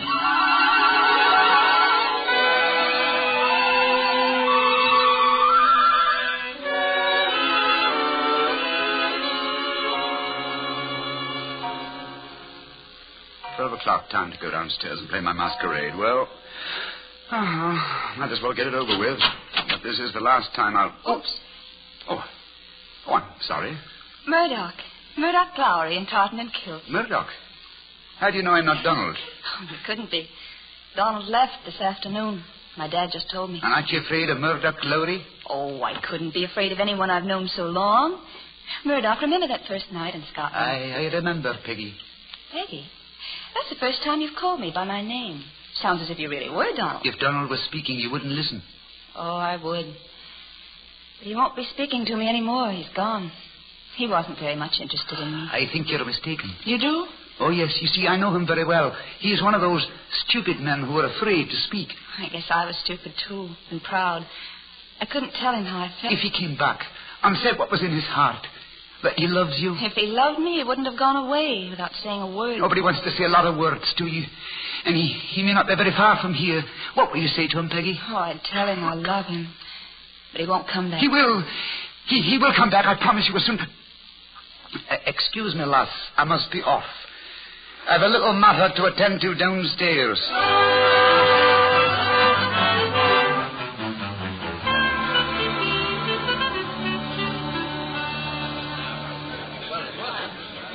Well, it's after midnight. Your ghost hasn't shown yet, Joe. I still don't think there is any ghost. Don't you worry, Ed Bigelow. He'll be here, though he'll probably be sorry he came when he sees you in that Scotch costume you're wearing. What about you? What about the outfit you've got on? Well, I'll have you know this is the Glowry tartan. And who's got a better right to wear it than me? I own Glowry Castle, don't I? Well, then where's the famous Glowry I'm ghost? afraid there won't be any Glowry ghost tonight. Huh? What's that? Donald, I thought you'd gone. I'm sorry, Mr. Marty, but I had some unfinished business here. Oh, say, Joe, he's wearing the same tartan as you. I guess you both belong to Martin's Fine Food Clan, huh? You lay off of him, Ed. Donald here is a real Glowry. So what? My family's a lot more important than his. Oh, really? I've never heard of the clan Bigelow. Not Bigelow. It's on my mother's side. I'm the last member of the clan McLagan. McLagan? Yes, and I've had enough of this phony business. I'm going home. You can't, Mr. Bigelow, wait. Oh, save the explanations. I'm going home. No, you don't. Murdoch, I've got an McLagan for you. Oh, yeah, what's the meaning of this? Let go of me. Let's Don't talk. worry, McLagan. Dinna try to move. Who are you? Where'd you come from? To the limbo where I've been waiting for over 200 years. You can't be Donald. There are two of you here. You must be the... Murdoch, the ghost of Glowry Castle. Turn, McLagan. Present your nose. Please, I didn't mean anything. Oh, my nose. Down on your knees, McLagan. Repeat after me. Yes, sir. Yes, sir. Anything you Repeat, say. I humbly apologize for the insult to my superiors, the Glowry. I humbly apologize for the insult to my superiors, the Glowry. And I freely admit that one Glowry can thrash any 50 McLagans who ever lived. And I freely admit that one Glowry can thrash any 50 McLagans who ever lived. Gaither! Did you hear him, Gaither? Is that enough? Aye, my son, your mission is fulfilled. You may now join your noble ancestors in heaven. Thank you, Father. Oh, I'm grateful indeed, for I have grown very, very weary of this earth.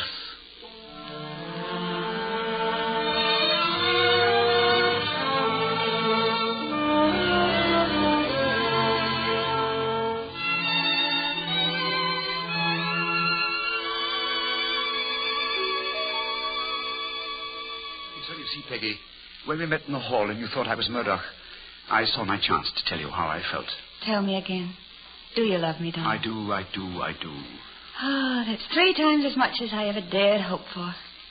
Donald, now will you tell me the answer to the riddle? I'm sorry, Peggy, I don't know the answer. But I paid you the forfeit with a kiss. Then for the honor of the Glowries, I must give it back. There. Would you consider yourself even now? Yes, but... Donald. What, darling? Riddle me another riddle, please.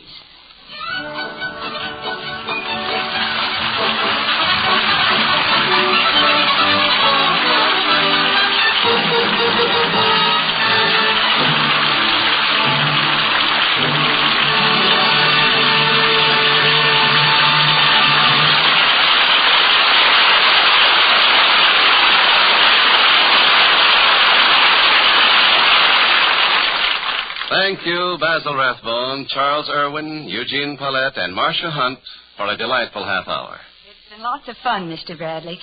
And our appearance here with the Lady Esther Screen Guild players is always doubly pleasurable because we all know the wonderful work being done by the Motion Picture Relief Fund and its country house and clinic, a work which derives its support largely from these radio shows.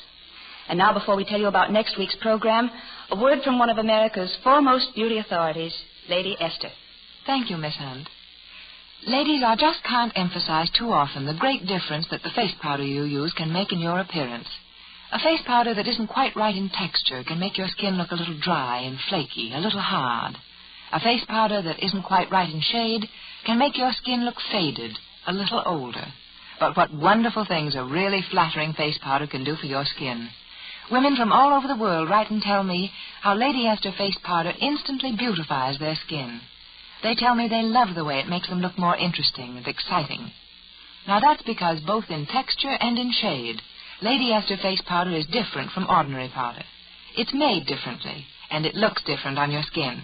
It has what I call a baby texture, because it gives your skin the look and feel of a baby skin, soft, creamy, and delicate. It helps hide little lines and blemishes, and it gives a lovely, fresh, clear, young tone to your skin. All you need is one box of Lady Esther face powder to see this exciting difference in your own skin. Try Lucky Rose, or for a darker complexion, try Rose Brunette. Their warm, deep tones are especially flattering this time of the year.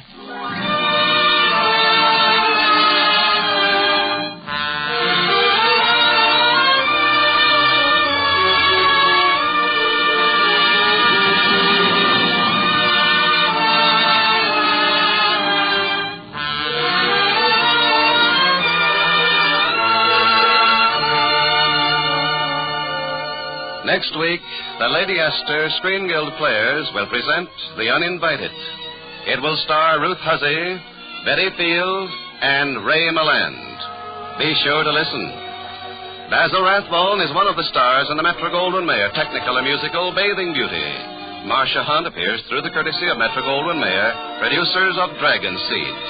Eugene Pallette is currently working in the Republic picture Lake Placid Serenade. Charles Irwin will soon appear in Mitchell Lyson's Paramount production, Frenchman's Creek. Music on tonight's program was arranged and conducted by Wilbur Hatch. Remember, if you look good, you feel good. Try Lady Esther Lucky Rose Face Powder. It has color. It has life. It has beauty. Lady Esther Lucky Rose Face Powder. This is Truman Bradley speaking for Lady Esther, and reminding you that military and essential business travel is now at a wartime peak. Americans are asked to forego pleasure trips, which usually reach their peak around Labor Day. Please don't travel. Thank you. And good night, everyone. This is CBS, the Columbia Broadcasting System.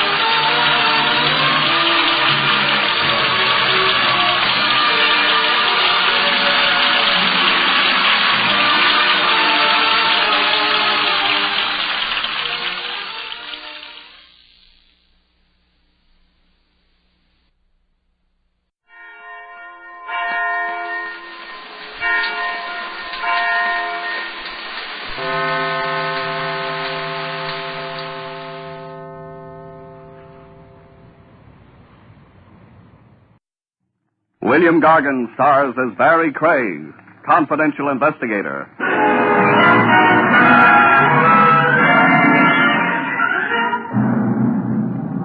There's a place somewhere, folks, away from the hurly-burly, where everything is slow and easy, and you can sleep around the clock without being heckled. I could be referring to a cemetery.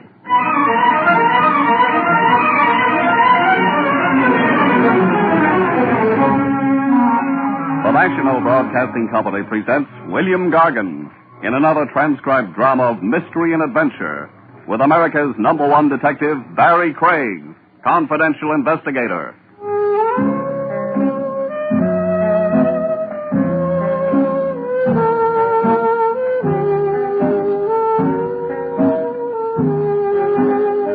Barrie Craig speaking. On call like I am as a confidential investigator, the open door, come one, come all, you don't always get cases that run according to Hoyle. Every once in a while you catch yourself a Lulu, a case that puts a strain on your imagination. A case, say, in the category of a spookaroo. You find yourself hobnobbing with ghosts and talking turkey to the dead. One like that began for me in the New York office of the Trans-Southern Insurance Company of Omaha. I've been urgently requested to come calling, please, by a claims agent named Brennahan, Roy C. Brennahan. I'll explain the assignment we have for you, Craig. Before you do, answer me this. What's with your regular investigators? Why pull an outsider in? Well, we want this investigated Unofficially. We don't want to stir up anything that will expose us to a libel suit. I catch.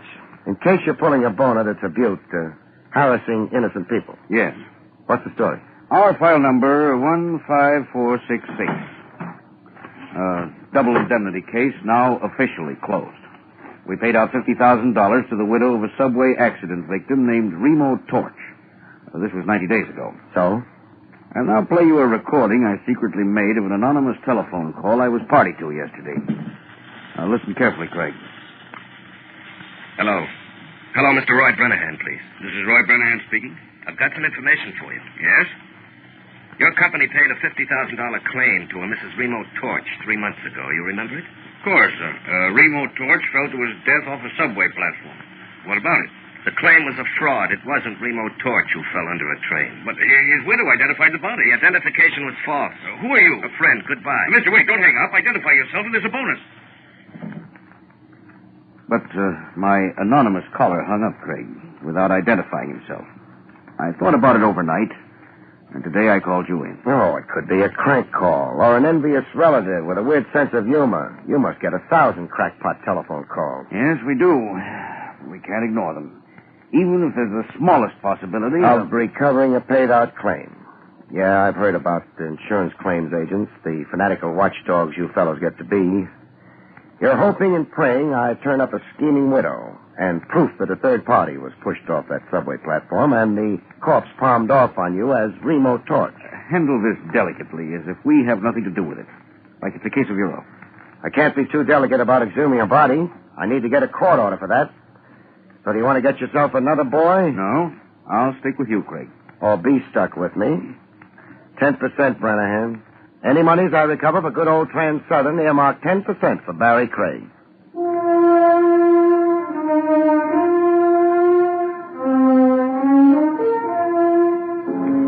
While waiting for red tape to unravel on the court order for exhumation of a corpse, I went to see the scheming widow. 169 Seneca Street was her last known address. The street where the drunks outnumbered everybody else. I ran into a very curious development at 169 Seneca. No widow Torch. A janitor who looked like his mind wandered explained the widow's absence. Widow Torch is dead.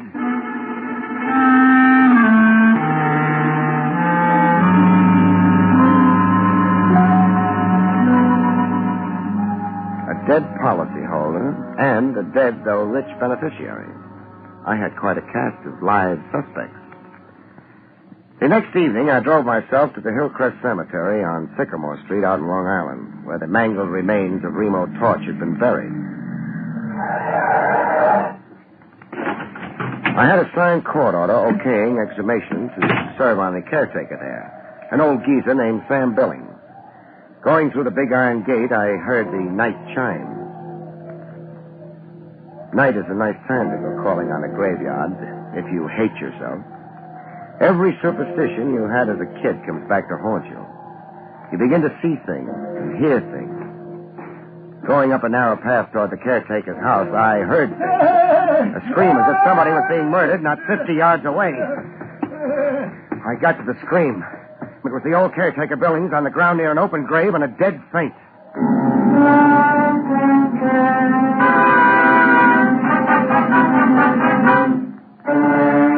Caretaker came to, pop-eyed as if he'd seen the devil and clawing at me as if I was the devil. Quit it, Billings. No, go away. Keep choking me and I'll have to flatten you. I'm Barrie Craig, a confidential investigator, now concentrating on insurance. Now, if you can collect your wits, old man. You're an investigator. Who'd you think I was? Him. Him? Who? He isn't dead. Makes sense, old man. I was making my rounds like every night when I heard the noise. Noise I'll never forget if I live to be 100. The odds are away against you, the hypertension you've got. I turned to look, bringing my light close, and it was the lid of a coffin coming off, as if by itself. Neatest trick of the century. And then what happened? I lived to be 100. We've already been through that. Then the dead man got up and stood there, and I was just standing here, all green under the moon. How does the rest of the hallucination go? I watched him go off, not making a sound, and walking in a funny little hop. And then... You screamed and fainted dead away. The next thing you knew, you had your fingernails in my neck. Now get your bearings and throw a light on that coffin. I want to have a look. Say, the casket is empty. Empty it is. So a stiff came to, forced the lid open, turned green under the moon, and then went on to town. It's something to believe, but I saw it with my own eyes. With that 20/20 vision you don't have, did you also see who dug him up? Dug him up? That's what I asked, if you'll really open your eyes. 6 feet of dirt piled in 2 neat hills on both sides of the grave. See it? Yes. To get out from under, your stiff needed a muscular accomplice on the outside. Who was supposed to be buried in that grave? I can't make out the name on the tombstone. Torch. Remote Torch.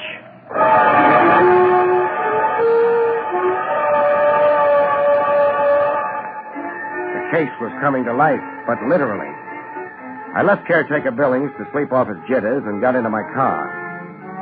Driving down tree-shaded Sycamore Street, my headlights picked up a character moving along the sidewalk in a funny little hop.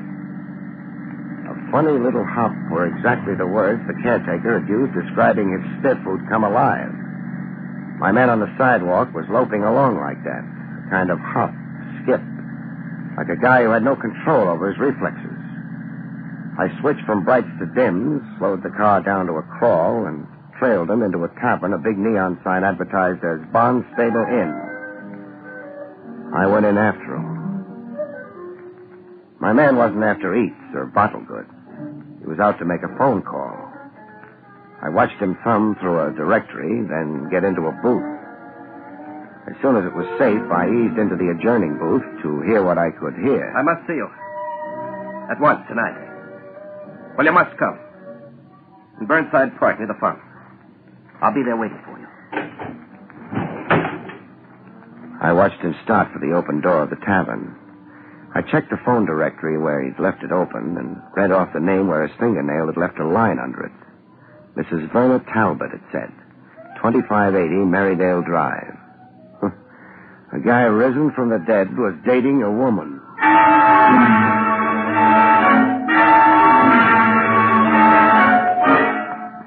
I was right there in Burnside Park in a grandstand seat behind a row of bushes when they met. My man was hanging off to his side as if he wasn't really meeting the woman, but ambushing her. I could hear her high heels clicking toward him. Hello, Mary. Look, Mary.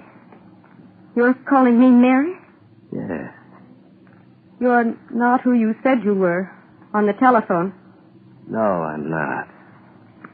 It was a ruse to get you to come. I'll come out of the shadows so you can see my face. Well, Your face is chalk. it's a dead face. And your eyes. They're dead eyes, Mary. I've been dead, but I've come back. I've come back to claim you, Mary. Mary, my wife. You're insane. I'm not your Mary. You're your wife. I don't even know you. Let me go. He wasn't just claiming her, he was strangling her. I got busy. Let go of her, mister. Suppose we postpone introductions for later.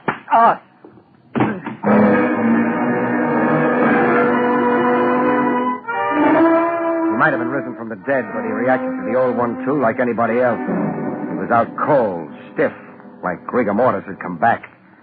While he slept it off, I revived the dame and questioned her. I'm Barrie Craig, an investigator, madam. I'd like a few honest facts and no ad-libbing. Remember, I probably just saved your life. I'm grateful. The man is insane. You acted as if you didn't know him. I never saw him before in my life. He's allegedly a Remo Torch. He said he'd come back from the dead. So far as we know right now, could be. If you don't know the man at all, why did you agree to meet him here? He telephoned me and said he was Tom Avery. I've known a Tom Avery. Your name is Mrs. Verna Talbot? Why, yes. How did you know? Never mind how. You live with your husband? Yes, I do. But he mustn't know I came here to meet Tom Avery. Jealous? Yes. We get along badly, my husband and I. We're together, but we live separate lives. Oh. May I please go now? Sure. I don't see why not.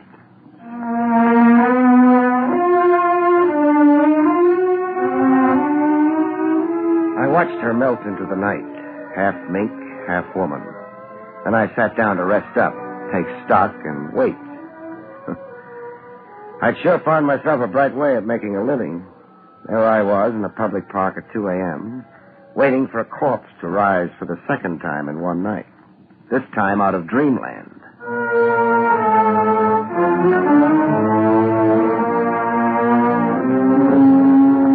Remo Torch, or whoever he really was, slowly came out of the dreamland I'd rocked him into. He got up on his feet, rubbing his jaw where I'd clipped him. With a wild gleam in his eye and his teeth showing, as if he were getting set to jump me, I threw a gun on him fast. Don't try anything, Torch, or I'll prove to you that dead men bleed. Gonna do what I say, nice and cooperatively? I'll do what you say. My car's outside the park. We'll get into it and drive to my apartment. To your apartment? For a heart-to-heart talk. Shake your head and I turn you over to the cops. It's all the choice you've got right now, me or the cops. I'll go with you.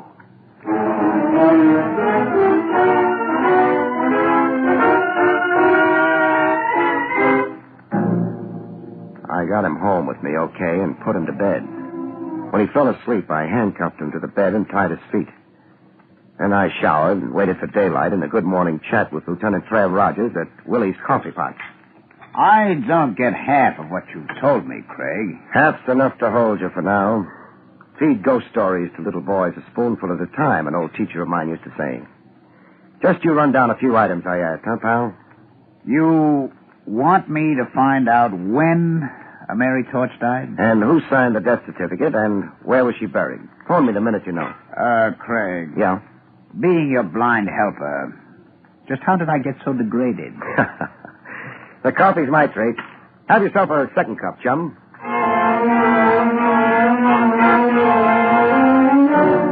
Torch was wide awake when I got back from Trav Rogers. I untied his feet but kept the handcuffs on. All recovered from your busy night, Torch?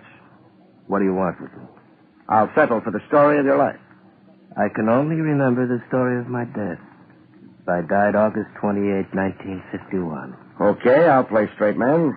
Go ahead and tell me the story of your death.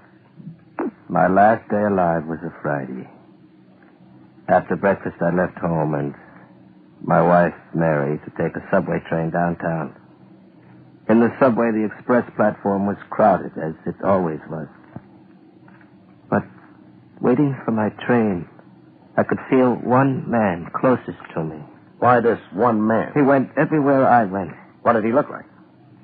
Seeing him was like looking into a mirror and seeing myself. He resembled you? This man who was always behind me was a man with my face. Oh, go on. He was behind me, this man with my face. A train was coming in. I heard its warning sound, and then I saw it come at me, hissing like an iron dragon with enormous eyes that held me spellbound. I tried to push back, but hands threw me forward into the jaws of the iron dragon. No! That's how I died, August 28th, 3 months ago. You don't believe the story of my death? When I do, peddle me to Bellevue. That's how you were supposed to have died August the 28th last. That's the phony story in the Trans-Southern insurance files. You were supposed to have died like that, Torch, only you didn't. Somebody else did. Somebody else did? Yeah. The patsy whose remains were identified as Remo Torch. The poor devil who was really in that coffin you supposedly stepped out of last night. Excuse me. Barrie Craig speaking. Barrie, this is Trav Rogers. Mary Torch died a month ago. A heart attack. And Eric Carter signed the death certificate. She was buried in Hillcrest Cemetery like her husband before her. I got it. Thanks, Trav. Can I be of any further service to you? Yeah, you can. Send one of your boys over to my apartment. I've got a prize package I want under lock and key while I roam the world.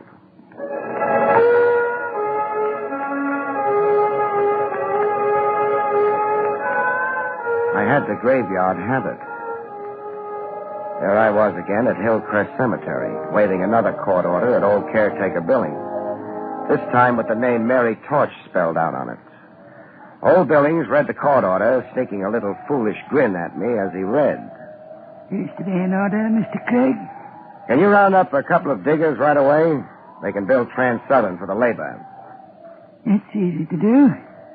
For a guy hoodooed by the risen dead last night, you're looking mighty cheerful today. I'll bet a tombstone you solved the mystery of the empty coffin for yourself. You're a discerning man, Mr. Craig. You found a body somewhere. The body the real Remo Torch sneaked out of that coffin before he got into it. In time for you to come along and get an eyeful. I'm right, huh? You're right. And I'm a foolish old man. Where'd you find the body that was buried as Remo Torch? Not 20 feet from where we're standing. Show me. Right here, by those flower beds it was. Buried shallow. Flowers had been tramped on, and I went to investigate. I saw the dirt had been turned over fresh, and then I noticed a foot. A foot sticking... Cut. Leave something to my imagination. Now go round up those diggers.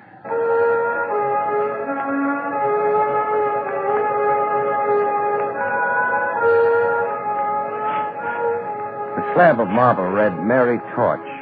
Two beefy gents were digging her up. They wore a look on their kisses that said they'd just love to make an argument of it. They were the same team who buried the Mary Torch coffin only a month ago. To them, I was some creep undoing a work of art. Me and my court order. You've got the coffin exposed enough, men. Now use the crowbar on it. I soon got a look at the contents of the coffin. No. Body, Mr. Craig. The casket's full. Full is the word, Billings. Full of rocks.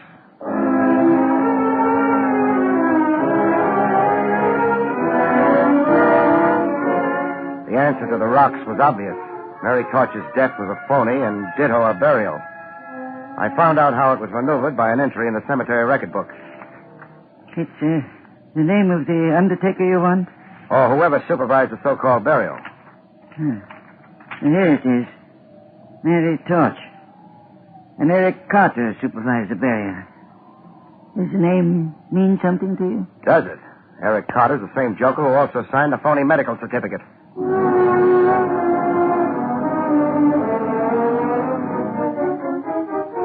The great insurance swindle and how it was accomplished began to stitch into one piece. I had almost all the answers, enough answers anyhow, to parlay into a climax.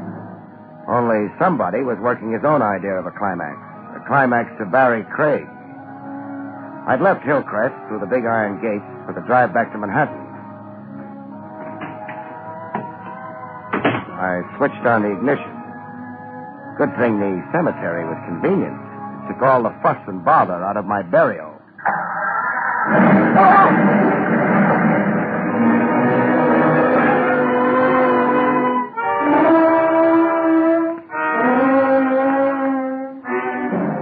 The risen dead. I was getting a whack at the trick myself. I was dragging toward a light. A light no bigger than an arrowhead, waiting for me somewhere at the end of a long sleep. And bells tolling morning. Morning, the bells were saying. And wake up, Craig. Wake up. Craig, look at me. And the voice. The face. The face of someone I'd seen around the trail. Rogers. How did you come to die, Trev? I didn't. And neither did you, the miracle is. You're in Shore Park Hospital. In emergency. A time bomb hooked to your starter cable. Step on the car starter and blow yourself up. A gimmick with whiskers. A long gray beard. It's an old murder device, moth-eaten, but they got you, Craig. How bad am I? You're one for Ripley. I'm okay? Is that what you mean? Just lacerations of the head and neck. Shock. You're wearing more bandages than King Tut. You're also minus an automobile. I'll build Trans-Southern. Trev, get me out of here. I want Remo Torch back. As soon as I'm dressed, he and I are going bye-bye.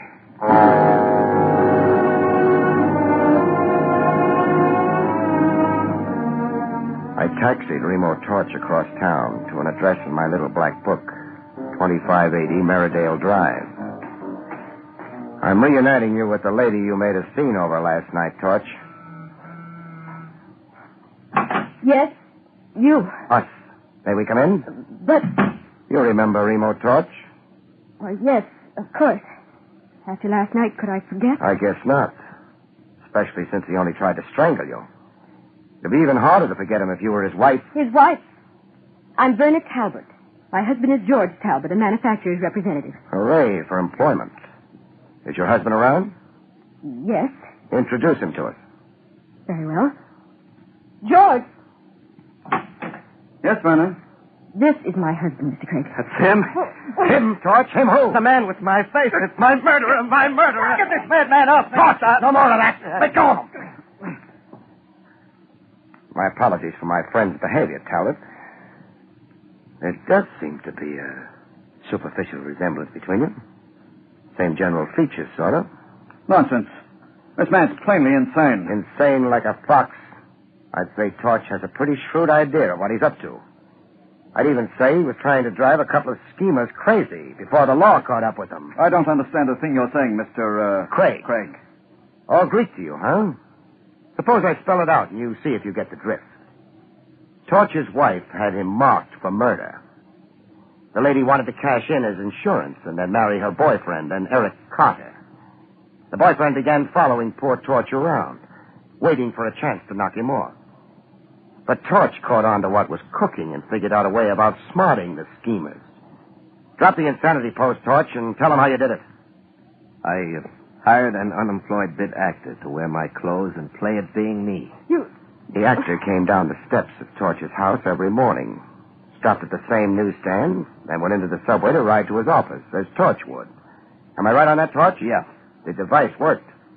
You fell for it, Talbot, because you'd never actually met Remo Torch. Did you say I fell for it? I said just that. You pushed a stooge hired by Torch under that train. Madam here identified what was left of the stooge and collected her $50,000. But Torch was really alive and kicking all the time. How much does it take to coax a confession out of you, Mr. Eric Carter, alias Talbot? Or you, Mrs. Torch? We're caught, Eric. Are we, Mary? I rather think I have our little problem very much under control. Keep your hands as they are, Craig. No good, Carter. How far do you think a gun's going to get you? Oh, I told you we'd lose, Eric. Stop whining, you fool. Face it, Carter. The lady wants out. The way it's stacking, I'll bet she turns state's evidence. Now, drop that gun. Get back, Craig. I said drop it. Crazy fool, let go, my... Oh. When you shoot somebody, Carter, be sure you keep possession of the gun. Craig, I didn't mean to shoot you. It was an accident in the struggle for the gun. Craig, don't shoot me. Tit for tat. In a minute, I'm going to pass out. I don't want you on the loose when I do. Tit for tat in the leg. Just enough to make you stay put. Craig, no. Torch. Yes, Craig. Call police headquarters. Rogers. Lieutenant Trav Rogers.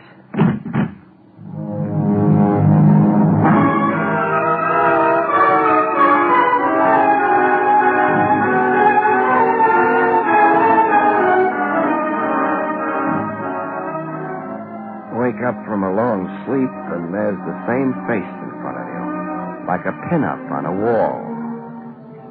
Don't look now, Craig. But you're back in Shore Park Hospital. Emergency. What's my medical complaint this time? Bullet in your left thigh. You'll be out in a week. And limp for a month. Oh, great. And now that you're conscious, you want to talk. Eric Carter masterminded the phony death and burial of Mary Torch. And also planted the time bomb. 1 minute, Craig. Yeah? You're forgetting you played the case very close to the vest. That you so far only told me about half of it. Oh.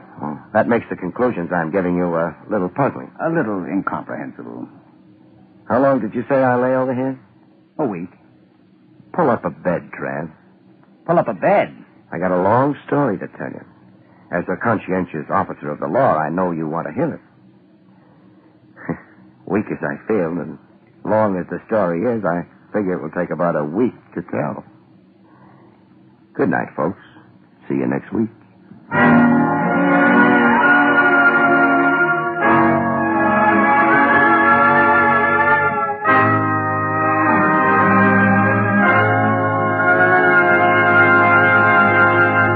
You've been listening to William Gargan in another exciting transcribed mystery drama from the adventures of Barrie Craig, confidential investigator. Tonight's story, Ghost of a Chance, was written by John Robert. Next week, it's the strange story titled Song of Death, about which Barrie Craig has this to say. In next week's story, Song of Death, I rescue a young lady from a fate no worse than drowning. And I meet a crack-brained songwriter whose death lyrics are murder. See you next week, folks.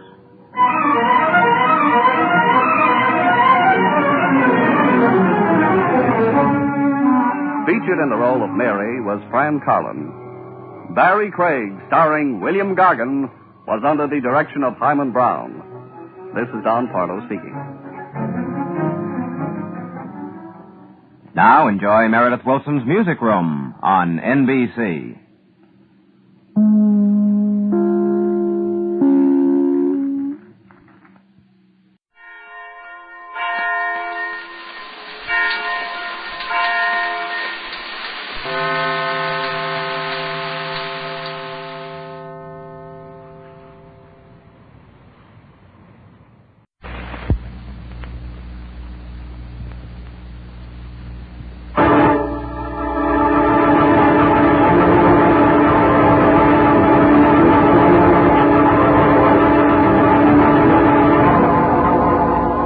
Magic Detective, starring the world's greatest magician, Blackstone. He tells you the inside story of The Ghost That Wasn't. And right after the story, Blackstone will explain tricks that you yourself can perform. Reveal the guarded secrets of the world's greatest living magician.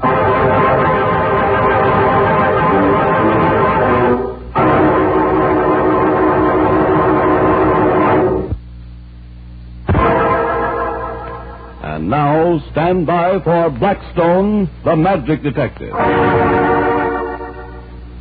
Well, Rhoda, I thought you weren't going to get here. Me? I'm never late. Then you're the only girl in the world who isn't. I'm exceptional. I am. But your boss is late. Where's he? Sorry to be held up, but even magicians get caught in traffic jams. Well, it's only a couple of minutes. A couple of minutes? You shouldn't say that. Remember, Rhoda? Oh, I certainly do. Hey, this sounds like double talk. Remember what? I guess we've never told you the story of what 2 minutes meant to Mortimer Weldon. It meant a great deal to him. His life. If it hadn't been for those 2 minutes, we might still believe in his grandfather's ghost. Okay. What's the story? Well, it all started out of the old mansion that was owned by Mortimer Weldon. It was a funny old place with turrets and cupolas and great winding stairways. Rhoda and I got there about 9 o'clock on a dark, windy evening.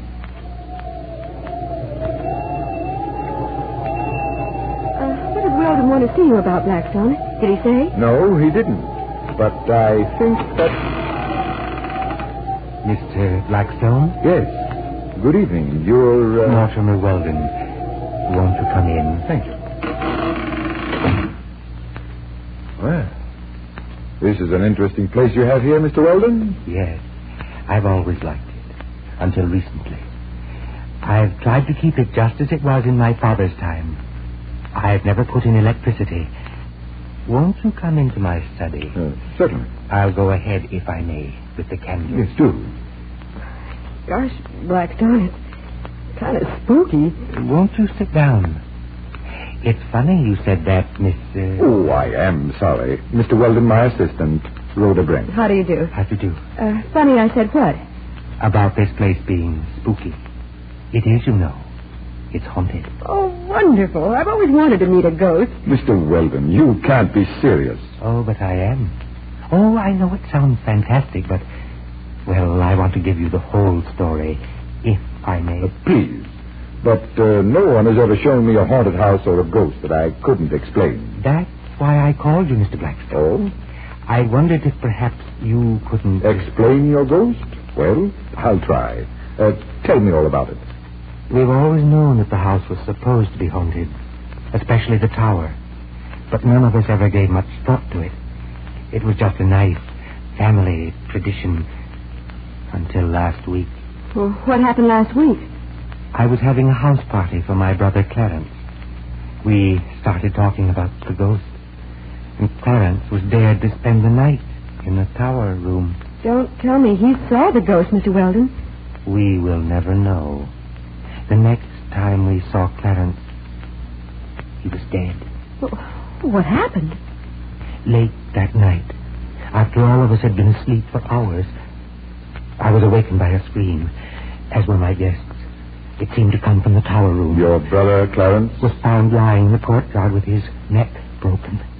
The door to the tower room was locked from the inside. Well, Mr. Weldon, what do you want me to do? I want you to see if you can find an explanation for all this. May I see the room? I'm afraid you won't find anything there. It's been searched again and again. Nevertheless, I would like to see it. Very well. I'll lead the way.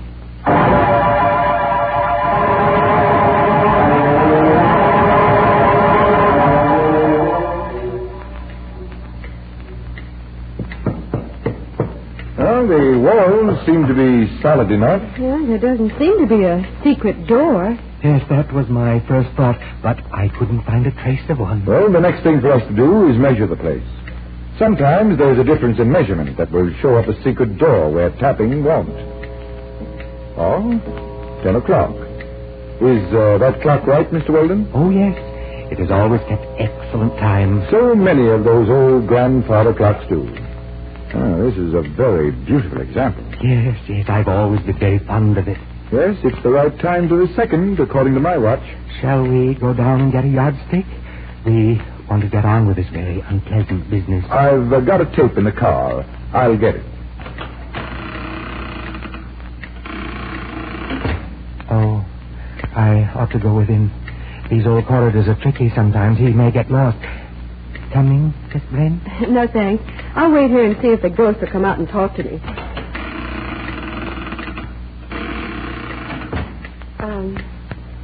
Hello, ghost? Hello, ghost. Come out and talk to me. I sound like an idiot. Oh, you know, Rhoda, my girl, if you weren't known from coast to coast as the very spirit of bravery, I'd say you were a teeny, tiny, teensy bit scared. Oh, and I keep hearing things.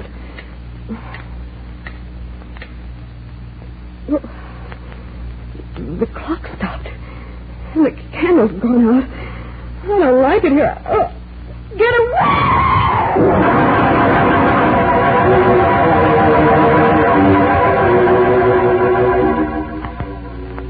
Rhoda! Open the door. What's the matter, Blackstone? I heard a scream, Rhoda's voice, and now the door is locked. Why did you leave her alone? I went after you to see that you didn't get lost. Open the door. Very well.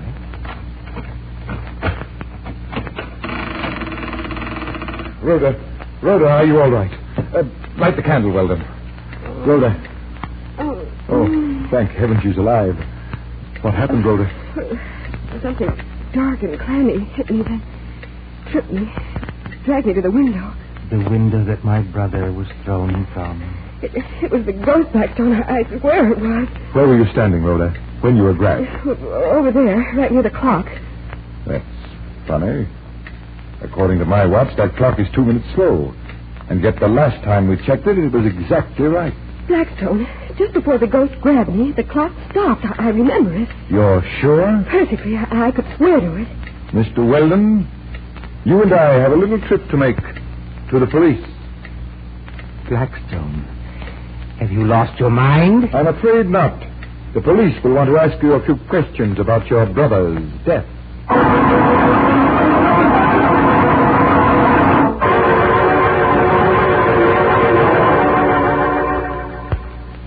Was he really guilty? Did Weldon kill his own brother and grab Rhoda? And was Weldon a ghost? Yes, to all those questions. But how did you know? It was very simple, really. Once Rhoda pointed the way, I knew that there had to be some exit and entrance to that room. There had to be. And there was only one place in that room that we hadn't searched. The clock? Right. We found later that there was a secret door built into the back of the clock. There was only one mistake that Weldon made. You had to take the pendulum off in order to get in and out. And that stopped the clock. Weldon was in too much of a hurry to reset the clock after he got through with slugging me. But why did he slug you, Rhoda? Well, that puzzled me for a little while, too, but we finally figured that it was to bear out his story of the ghost. The same reason, really, that he called Blackstone in. He had heard that I had never found the ghost I couldn't explain. And he was so confident of himself and his scheme that he felt if I failed to discover the secret, no one could. It's lucky you know so much about escapes, Blackstone. We might never have discovered how Clarence Weldon was killed. And so another mystery was solved by a knowledge of magic. Well, Blackstone, you got a new trick for us today? Yes, I have a very baffling one, but I'll have to borrow some money. It seems to me that all of the tricks start that way when I'm around. What do you want this time, another quarter? No. It's time we were playing with bigger money. I need $1 this time. Oh, well, here you are. Thank you. Where do I come in on this? Well, you see those 2 bottles, Rhoda? These? Yeah. Yes. And those glasses? Right. Okay. Just pour the contents of the bottles into the glasses. This sounds interesting. Let's see, didn't you do a trick with glasses one time before? Yes, but this time we aren't using the glasses. We're using the bottles. That's why Rhoda's emptying them. Oh, there they are. Now, take Don's dollar bill and set one end of it on top of a bottle. Hold it there. There you are. What do I do next? Just keep it there while I set the other bottle upside down on top of it. Oh, I see. You're going to trap my dollar bill right between the tops of the 2 bottles. You mean he's going to try to? It isn't easy to balance one bottle on top of another. Why, it's very easy, Rhoda. See? But he's done it. And there's my dollar bill sticking out from between the 2 bottles. Well, is the trick over? Oh, the trick is just beginning. What I want you to do is to remove the dollar bill from between the bottles without disturbing either one. Oh, you expect us to leave the bottles balanced just as they are? That's right. But that's impossible. Well, you think it over, Rhoda, and maybe you'll find a way to do it. If you don't, I'll be back in a few minutes and explain it to you.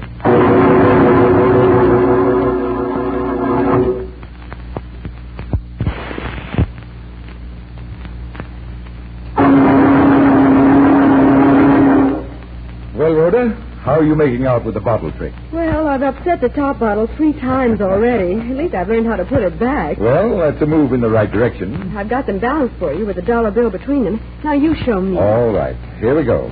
But first, Rhoda, how did you try to remove the dollar bill? Why, I just grabbed the long end and tried to pull it out from between the bottles. But the top bottle always came with it. Yes, that was the trouble. No. The trouble was that you didn't use the right system. Now, watch carefully and I'll show you.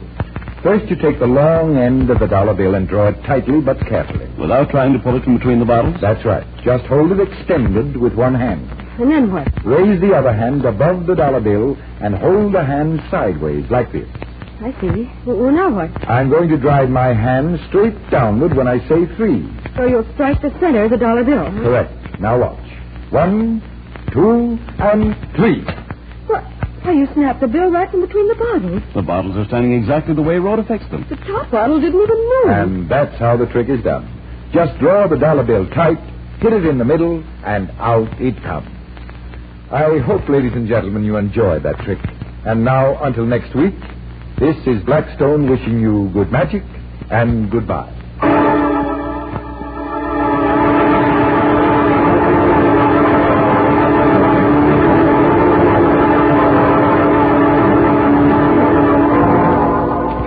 Be with us next time when the world's greatest living magician, Blackstone, tells us the story of the Icy Touch and explains more tricks that you yourself can perform.